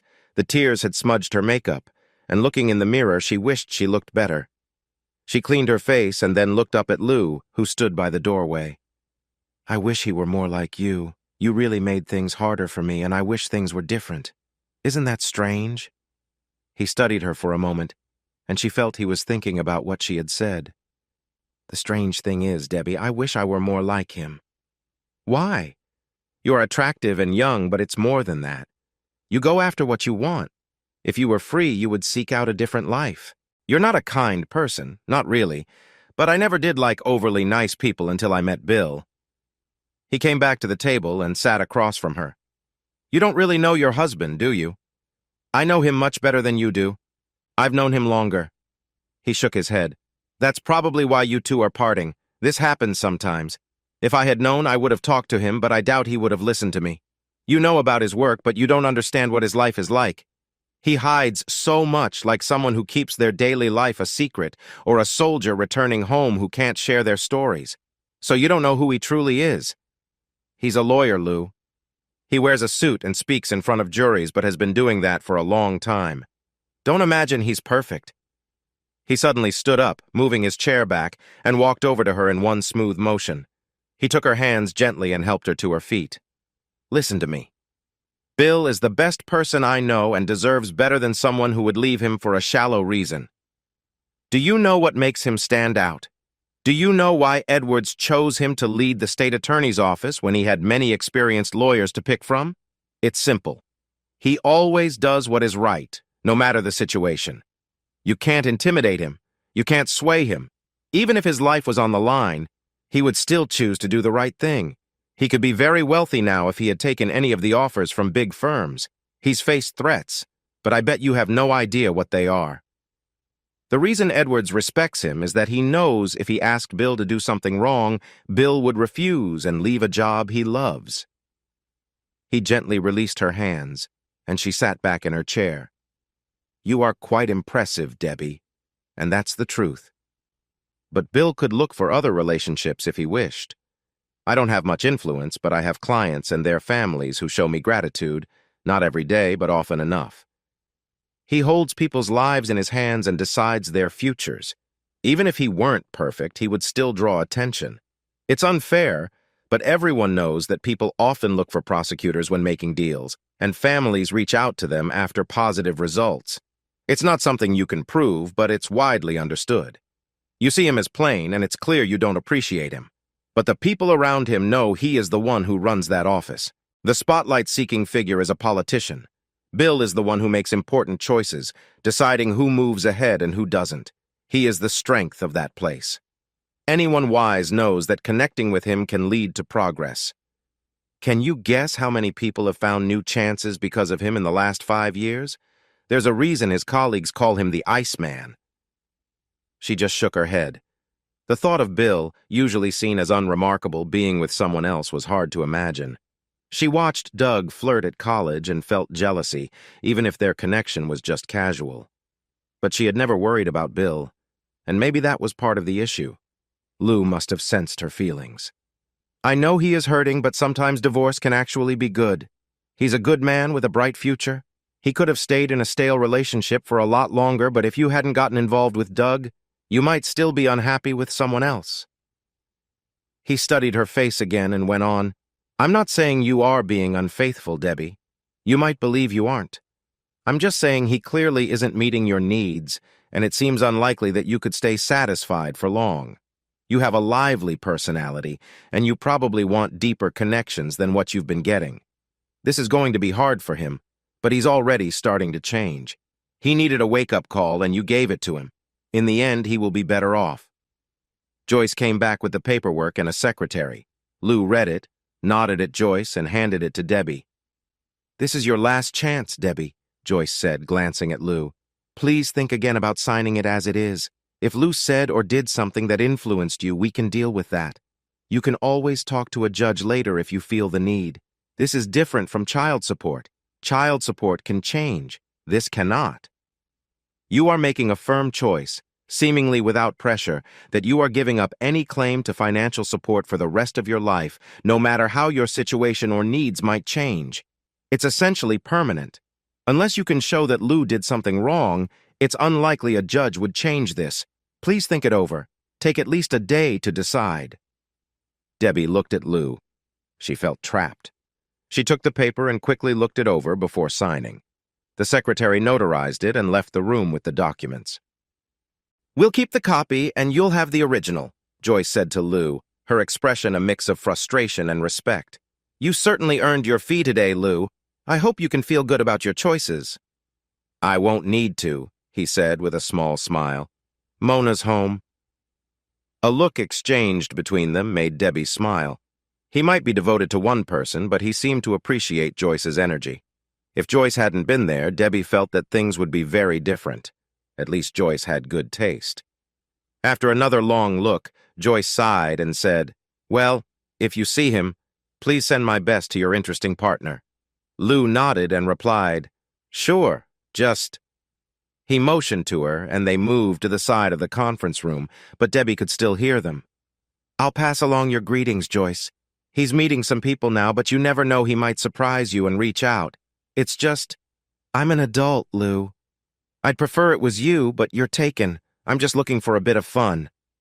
Joyce, I care about him, but be careful. He's charming, but he can be quite shallow. He's not someone for a long-term relationship, never has been, and you're a great person. Who's going to stay home alone watching a movie that will just make me sad, or go to a place full of singles, which will only make me sadder? He is so attractive. I wouldn't mind some attention." Once in a while, he leaned over and gave her a friendly kiss on the cheek, saying, "I'll give him your number tomorrow. Just don't get your hopes up and be cautious." He went back to Debbie and opened his briefcase, placing the signed document inside. "With this done, we should be able to get the divorce papers ready in the next month or so, right?" She nodded. "And you're okay with having joint custody, with you being the main caretaker?" "He's their father, Lou. Even if we didn't get along, I could never keep him away from them." "I guess we're all set then. I'll see you later, Debbie." Before he reached the door, she called out, "Lou." He stopped and looked back at her. "Two things. First, when you see him, tell him sometimes the rats win." I shouldn't have underestimated him. He looked at her with a puzzled expression. "He'll understand. A private joke, and just a small warning. You told Joyce to be careful. You should be cautious too." "What do you mean?" "You leave Mona alone too much with Norman." He stared at her. "The guy is persistent. He got close to me once until I told him that if I said anything to Bill, there'd be trouble, and he backed off. But he goes after everything. And from what I hear, he usually gets what he wants. I might be putting myself at risk because, like Joyce, I'd kind of prefer you to be single again, but... Thanks for the heads up, Debbie. I know what kind of guy Norm is. I wouldn't trust him around anyone else. But he's been my friend since middle school. We went to college together. He's been there for me during tough times, and I've helped him too. I haven't always made the best choices. We got into some trouble growing up, but I trust him completely, and I trust him with my wife. He would never break that trust, even if Mona showed interest, and she never will." He walked out, and Debbie shook her head. It was amazing how men could be sharp about some things and clueless about others. Norm was tall, dark, and charming, and he had made a big impression on her at a few events with dancing. She had been committed to Bill then, and it had been hard to keep things friendly while setting limits. How could Mona be around him every year and never give in? She shook her head and got up, preparing to leave. It wasn't her concern, and if it happened, then maybe. Get it together, girl. Thursday, July 7th, 2005, 3:45 p.m. I was waiting outside Ed White High School when the bell rang at 3:35 p.m. Summer classes finished at the same time as regular school. Kelly had done well enough not to need extra credits, but by helping other students, she was earning credits for the next school year. I knew the way she'd be coming, and I kept an eye out. I finally saw her with a group of 4 girls and 2 boys walking toward the parking lot. One of them looked like a tall basketball player named Gary Anderson, who was her current crush. I got out of my car and waved at her. She noticed me and stopped. The rest of her group stared at me. After a moment, she said something to them and walked over with 2 of her friends behind her. "What are you doing here, Dad?" she asked. "I just wanted to talk for a minute. I'll take you home. Tell your friends they can pick you up there." We were going, okay? She called her 2 friends over. One of them looked at me and said, "You're Mr. Maitland?" "That's me. You're the peer guides with Kelly." "Yes." She looked at me with curiosity, and I couldn't help asking, "Do I look strange?" She giggled and said, "No, I just thought you looked younger. I thought you and Mrs. Maitland were the same age." "Brooke," Kelly said firmly, "stop teasing." Then she turned to me. "Ignore her, Dad. She's just joking." I smiled at the girls and said, "That's an easy mistake to make. I was lucky to marry her mother." Then I got into the car and waved goodbye to her friends. Kelly got in the front seat, set her books down, and asked, "Okay, Dad, what's going on?" I smiled and said, "I need a reason to pick up my daughter?" "Usually, yeah."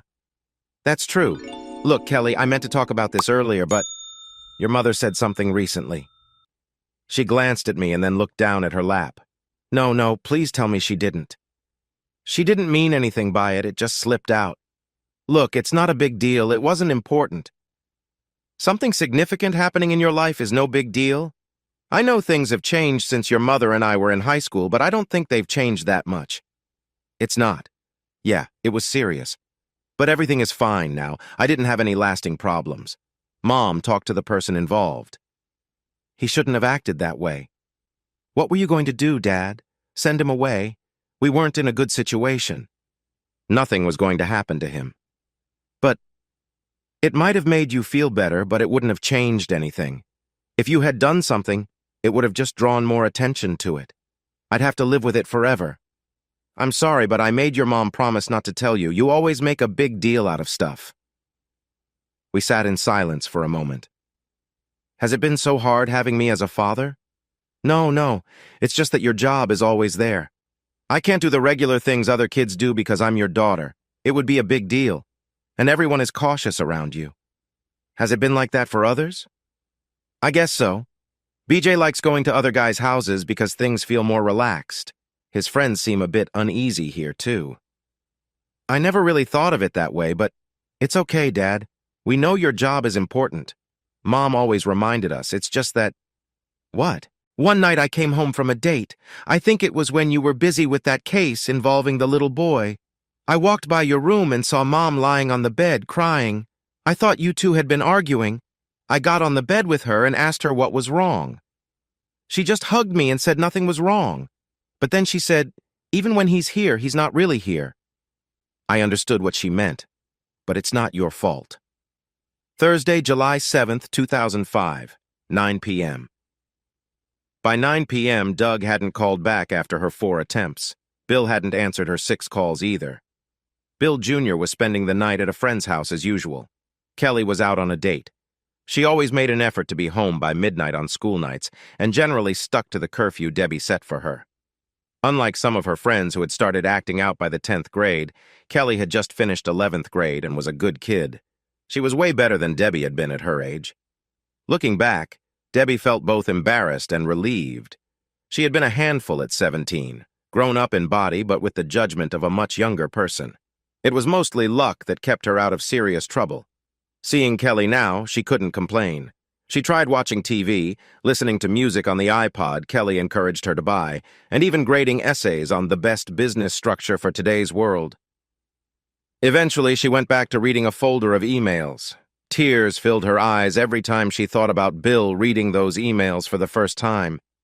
Even though she was alone, she felt herself blush. How silly could she have been? But really, no woman could have been that naive. Deep down, she knew what Doug wanted, which is why his confession hadn't surprised her. Her younger years had been confusing. It started with simple gestures, leading to exciting moments where she learned about limits and new experiences. Back then, it felt innocent in a way. There were books and older girls to explain things, but she never truly understood. She hadn't been completely unaware when Doug began to compliment her and got closer during their talks, sharing secrets she hadn't told her husband. She didn't ignore their discussions about relationships. When Doug made light-hearted suggestions, she hadn't been turned off. In fact, it intrigued her. The idea of closeness sparked some excitement inside her. It had been a daydream, but looking back, she realized she had decided to leave Bill. She just hadn't found the strength to speak up. She kept telling herself there would be a better time to talk about their marriage, to explain that it hadn't been working for a long time. They both deserved a chance to find their own happiness. She decided not to mention her feelings for a younger man. She imagined a conversation for a time when she felt stronger, picturing the sadness in his eyes. It would be almost too much to bear because she knew he cared for her. But was that enough? Did love mean being stuck in a marriage where one felt unhappy? At least he wouldn't know about Doug. He could keep his pride. Then there was that slip of the tongue. Only Bill, with his sharp mind, would notice the words and question her until their marriage began to fall apart. And he had discovered her emails. She couldn't believe she had never thought of that. She knew he kept an eye on the kids' emails, and she thought that was good. Too many dangerous people were out there for teens to be completely on their own. But she never thought he might extend that watchfulness to her. Why hadn't she worried about it? She hadn't been unfaithful in a physical way, but emotionally, she had to admit it. Looking back, she realized that keeping a separate life and not sharing outings with friends and experiences was a kind of betrayal, even without any romantic feelings. She acknowledged this, knowing it would hurt her if he were doing something similar. Yet the thought of him checking on her never crossed her mind. How could that be? It wasn't that he wasn't smart. Besides maybe Lou Walters, he was one of the smartest people she knew. Reading the emails and realizing how her relationship with Doug had grown made her feel uneasy about the freedom she had briefly enjoyed. That's when the tears started to flow. She had felt untouchable because she had never doubted Bill's love for her. As she had said to Doug, he would have done anything for her. He had supported her since that day long ago when he had come to her aid, guiding her away from a troubling situation. She felt free to come and go because she trusted he would never question her trust or look for signs of unfaithfulness. Yet sometimes there had been signs, reminders from moments that had crossed personal boundaries. Was it possible to love someone too much? To trust them too deeply? Had she taken him for granted just because he was always there for her? She had shared with Lou that she had never really been attracted to kind-hearted people before meeting Bill. It was often the more assertive types who had caught her interest in the past. She picked up her cell phone, and as she expected, Bill didn't answer. She had known he wouldn't respond, even if his phone was with him. Searching through her contacts, she found another number and hoped the person would be free. It rang 5 times before she heard, "Hello, is that you, Debbie?" "Yes. I'm sorry to call you after hours, Cheryl, but I had a question I hope you can help me with." Okay. Relax. I'm not asking you to go against Bill. I just want to talk to him. In person. He won't answer my calls, and I know he's in the office when you say he isn't." Debbie, I'm sorry, but I understand you have to follow his instructions. But this is important. We've finished the divorce papers, and before it's all done, I would like to speak to him one last time. Can you help me? I haven't been to his new place yet. I can give you the address of his condo, but I doubt he'll be there. It's about 9 p.m., and I know he doesn't spend much time there. He's probably at the gym or the boxing club. Gym? Boxing club? I don't know much about it. Bill has kept his personal life pretty private lately. But we do get emergency calls from deputies who want to talk to him, so I've learned those are the 2 places you're most likely to find him at night. Unless he's somewhere else. Is Bill going to bars? I had to convince him to go out to a nightclub with me when... People change. Debbie held the phone to her ear, feeling anxious. Bill was going to gyms and boxing clubs. What was happening? Men were meant to have their midlife crisis before the divorce, not after. I can give you the addresses for the gym and the boxing club. The gym is in Avondale. I can find out its name. The boxing gym is run by an old friend of his named Carlos. Just be careful if you go there. It's in a rough area. She waited while Cheryl got the information. When she returned, Debbie wrote it down and thanked Bill's secretary. Then she asked, I shouldn't ask this, but I'm curious. Is he seeing anyone? Debbie, like I said, he's been private about his life. Nobody is trying to interfere with his business. You remember that old comic character with the dark cloud? That's kind of how it's been with Bill lately. He's been hard to deal with for months, and it seems to be getting worse. The only thing I know is that about a month ago, he went out with Jessica Stevens. She's an SA. I know who she is. Debbie remembered meeting Jessica at a few events. She seemed fine, but Bill was still married. Did he... The story I heard is that she asked him out. And she knew he was married? She asked Bill out? Debbie, I know Bill isn't the most charming guy, but he used to be a really nice person.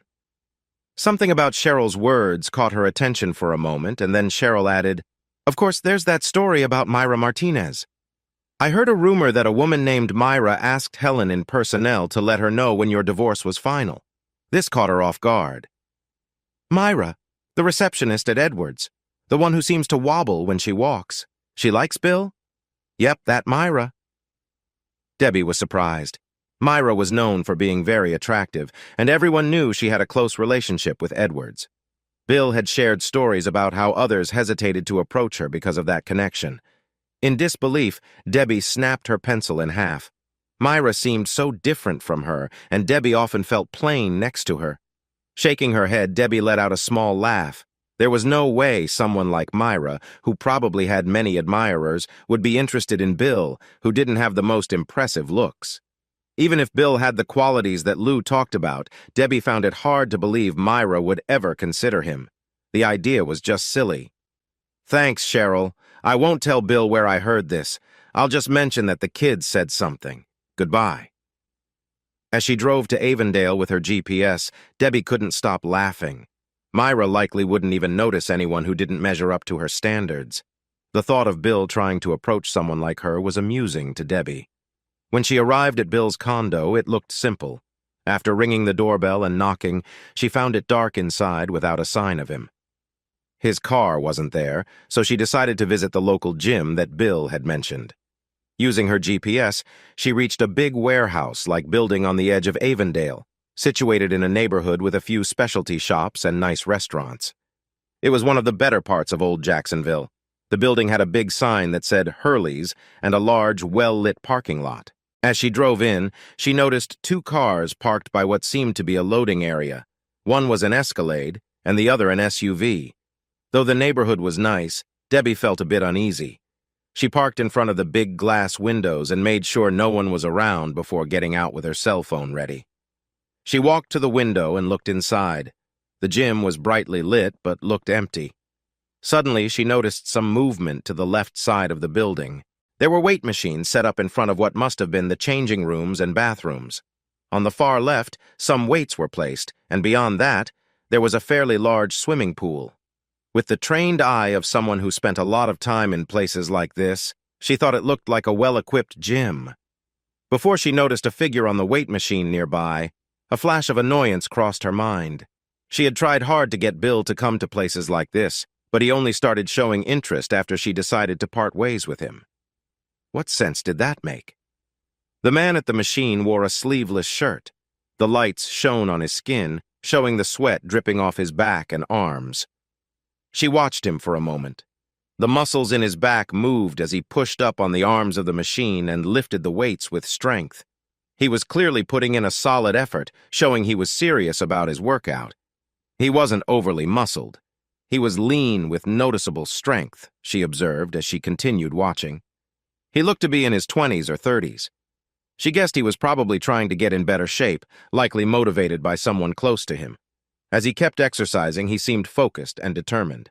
She tapped on the window. Bill didn't appear to be around. Maybe he was in the pool or in the back. When the man on the machine didn't respond, she tapped harder. She hoped he didn't have music on, which might keep him from hearing her.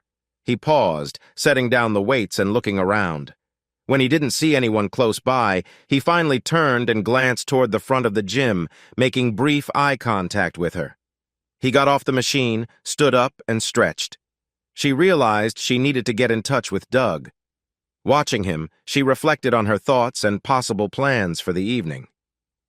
As he walked to the front door, she noticed something oddly familiar about how he moved. She wondered if he was one of the young guys who often noticed her at the gym. Sometimes they would smile at her, which was flattering, but most of the time they simply watched. He entered a code on the alarm behind the front desk and then walked around to unlock the door. When he pushed it open, a wave of warm air rushed out into the cooler night. He was close enough for her to see the effort he had put into his workout. He didn't say anything, just looked at her. For a moment, she felt a bit shy.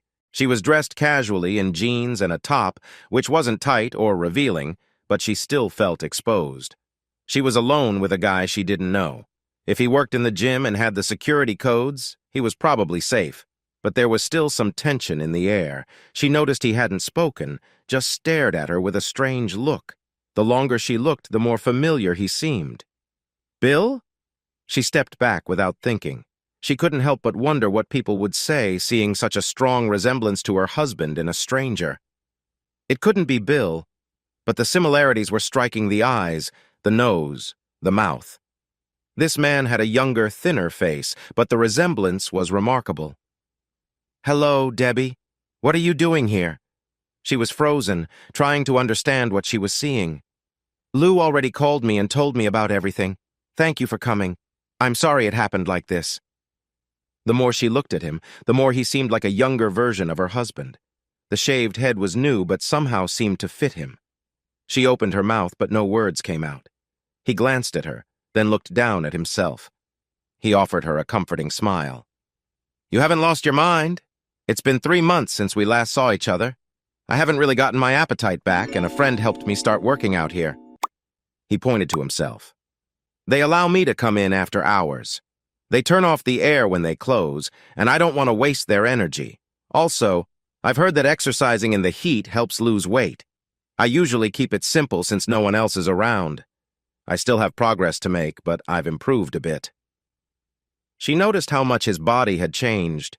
He seemed more fit than she remembered, especially around his shoulders. Water droplets ran down past his chin, briefly reminding him of a different time, but he shook it off to focus on the moment. "Know where I was. I didn't think the kids knew about the gym, even though I've spoken to BJ and Kelly. But why are you here?" What happened to your head?" He ran his hand over his shaved head, still a bit sweaty. He was still breathing heavily. "Well, have you ever done something just on a whim? I saw Kelly this afternoon when I picked her up from school. Some of her friends said I looked older, just another guy with thinning hair. After I dropped her off, I drove by a haircut place and had them shave it all off. They even have things to make a shaved head shine. It looks a little strange to me when I really think about it. I don't feel like myself anymore. Maybe that's not a bad thing. Anyway, my shampoo expenses will go way down." She still couldn't find the words. "Are you okay, Debbie? What's wrong?" "I'm sorry, Bill. It's just that this is very surprising. You almost gave me a heart attack. It's like you're a different person. Would that be a bad thing?"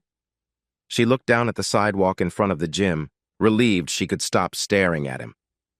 "Bill, I keep saying I'm sorry, but I really am. About the emails." His expression changed, and the smile faded. "What are you sorry about, Debbie? That you wrote them? That you were living a life without me? That I found them? That I used them against you during the divorce? Remember, I'm an attorney. Be specific." She looked into his eyes, seeing a mix of warmth and unfamiliarity. "I get it. I read those emails from start to finish tonight. If I were you, I would feel the same. I might never change your mind because I wasn't completely honest. I was thinking about leaving you, planning how to tell you I wanted a divorce. That might be worse than anything else. So if you choose not to believe me, that's fine. But I'm being truthful. Better late than never, right? No, to answer your questions, I don't regret writing them. Those were my feelings. I'm sorry they hurt you, but they were real. I wish I had the bravery to ask for a divorce before being unfaithful and lying to you. I can't prove that I wasn't with anyone else, but I wasn't. And about my choices, I thought about someone else. I don't feel bad for thinking it. I feel terrible for lying to you and trying to make you think my actions weren't for you. I never really realized how dishonest I was until that night. I hate that you found out my thoughts, and I especially hate how you found them. I don't know if Lou told you, but when he informed me, I didn't handle it well. I felt sick. I was upset with you for letting our marriage go and for focusing more on your job. But I know you've always cared for me in your own way. I thought about what you must have felt when you read my words about you. I never understood why you left your ring and that note until I felt so overwhelmed." He just stared at her, and she couldn't tell if her words were getting through to him. "Anyway, thank you for letting the alimony go," he finally said. "I know you don't want to depend on me. But if you ever need help, I'd be there for you. It's not charity. You're the mother of my children. We won't stay angry forever. We're still raising our kids, and you need to be able to support them. We've been married for most of our lives. I'll always support you." She thought for a moment and made a quick choice. Lou was very persuasive. I understand why you like him. He is convincing. When he explained things, I realized I couldn't risk losing my job right now. I might still look for a new job later, but not right now. Did he tell you about our meeting? Bill just shrugged. Not in detail. He just said he convinced you it was smarter to drop the alimony. Everything else is sorted out. We just need to finalize the documents. Lou hadn't shared everything with him. It would be easy to explain a few things, but Lou was right. Bill was not ready to forgive him just yet. Both of them had made mistakes regarding their situation, but... "It's all in the past now, Bill. We can move forward, even if there are still some challenges ahead." She stepped back and took a good look at him. "What frustrates me the most is that you finally decided to get fit. It took our marriage falling apart for that to happen, but at least someone in your future will benefit from it." "There won't be a future, Mrs. Maitland." She tried to smile. "You're making me feel guilty. I don't want to think I made you give up on future happiness. Just because we didn't work out doesn't mean you won't find someone to be with. 18 years ago, we both thought we would be together forever." He shook his head, and she felt he was rejecting her words. "I'd like to blame you, to say you're being unreasonable. But I've had 3 months to think about everything. After you said you wanted to leave, I had a talk that helped me see things clearly.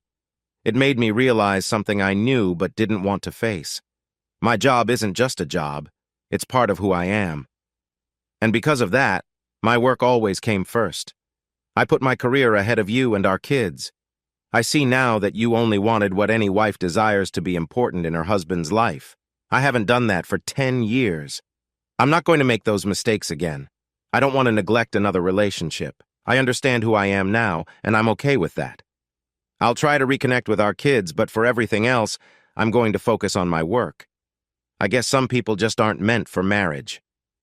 "We had a good time together," she said. "Better than many, Debbie. And we have 2 great kids." She moved closer to him but paused. Her eyes were filled with emotion. "I feel like I should say something." He reached out and gently touched her chin. "Just say goodbye." After a moment, she said, "Goodbye." He stepped back inside and closed the door. She watched him return to his workout, never looking back at her. She drove home. As she entered her garage and stepped inside, she thought, things will never be the same. She went to her bedroom, and 10 minutes later, her mind drifted back to a different time in her life. Thursday, July 7th, 2005, 10:30 p.m. I couldn't look back at her as I walked away. Maybe she was being honest about everything that happened. And maybe she hadn't been untrue to me, but she never took back those words, "I just don't love you anymore." Nothing else mattered. If you don't love someone, what's the point of staying together, trying to build a life? I paused in my thoughts. She hadn't told me about the final issue that pushed her to her decision. I only learned about it later. I felt frustrated, but deep down, I always knew he would do whatever it took to get what he wanted, and usually that was the right thing. I admired that about him. He did what I couldn't. It would have been easy for her to tell me, thinking it might ruin our friendship. Why hadn't she? She still surprised me after 20 years of marriage and courtship. Of course, the big surprise had changed my life a lot. I had told her the truth. She had let her feelings grow for another man. She had chosen a different path. But I had left her first. So now I was alone in a gym, while I knew that she was likely moving on in what had been our home. Surprisingly, I realized that thought didn't hurt as much as it had 3 months ago. Time does help heal wounds, or at least it helps you learn to cope. Hey there, boys and girls. I am the Story Guy. Thanks for listening. The story doesn't end here. There's more to uncover, more secrets to expose, and more crazy stuff to share on the way. Make sure to subscribe and turn on notifications so you don't miss what happens next. We're just getting started.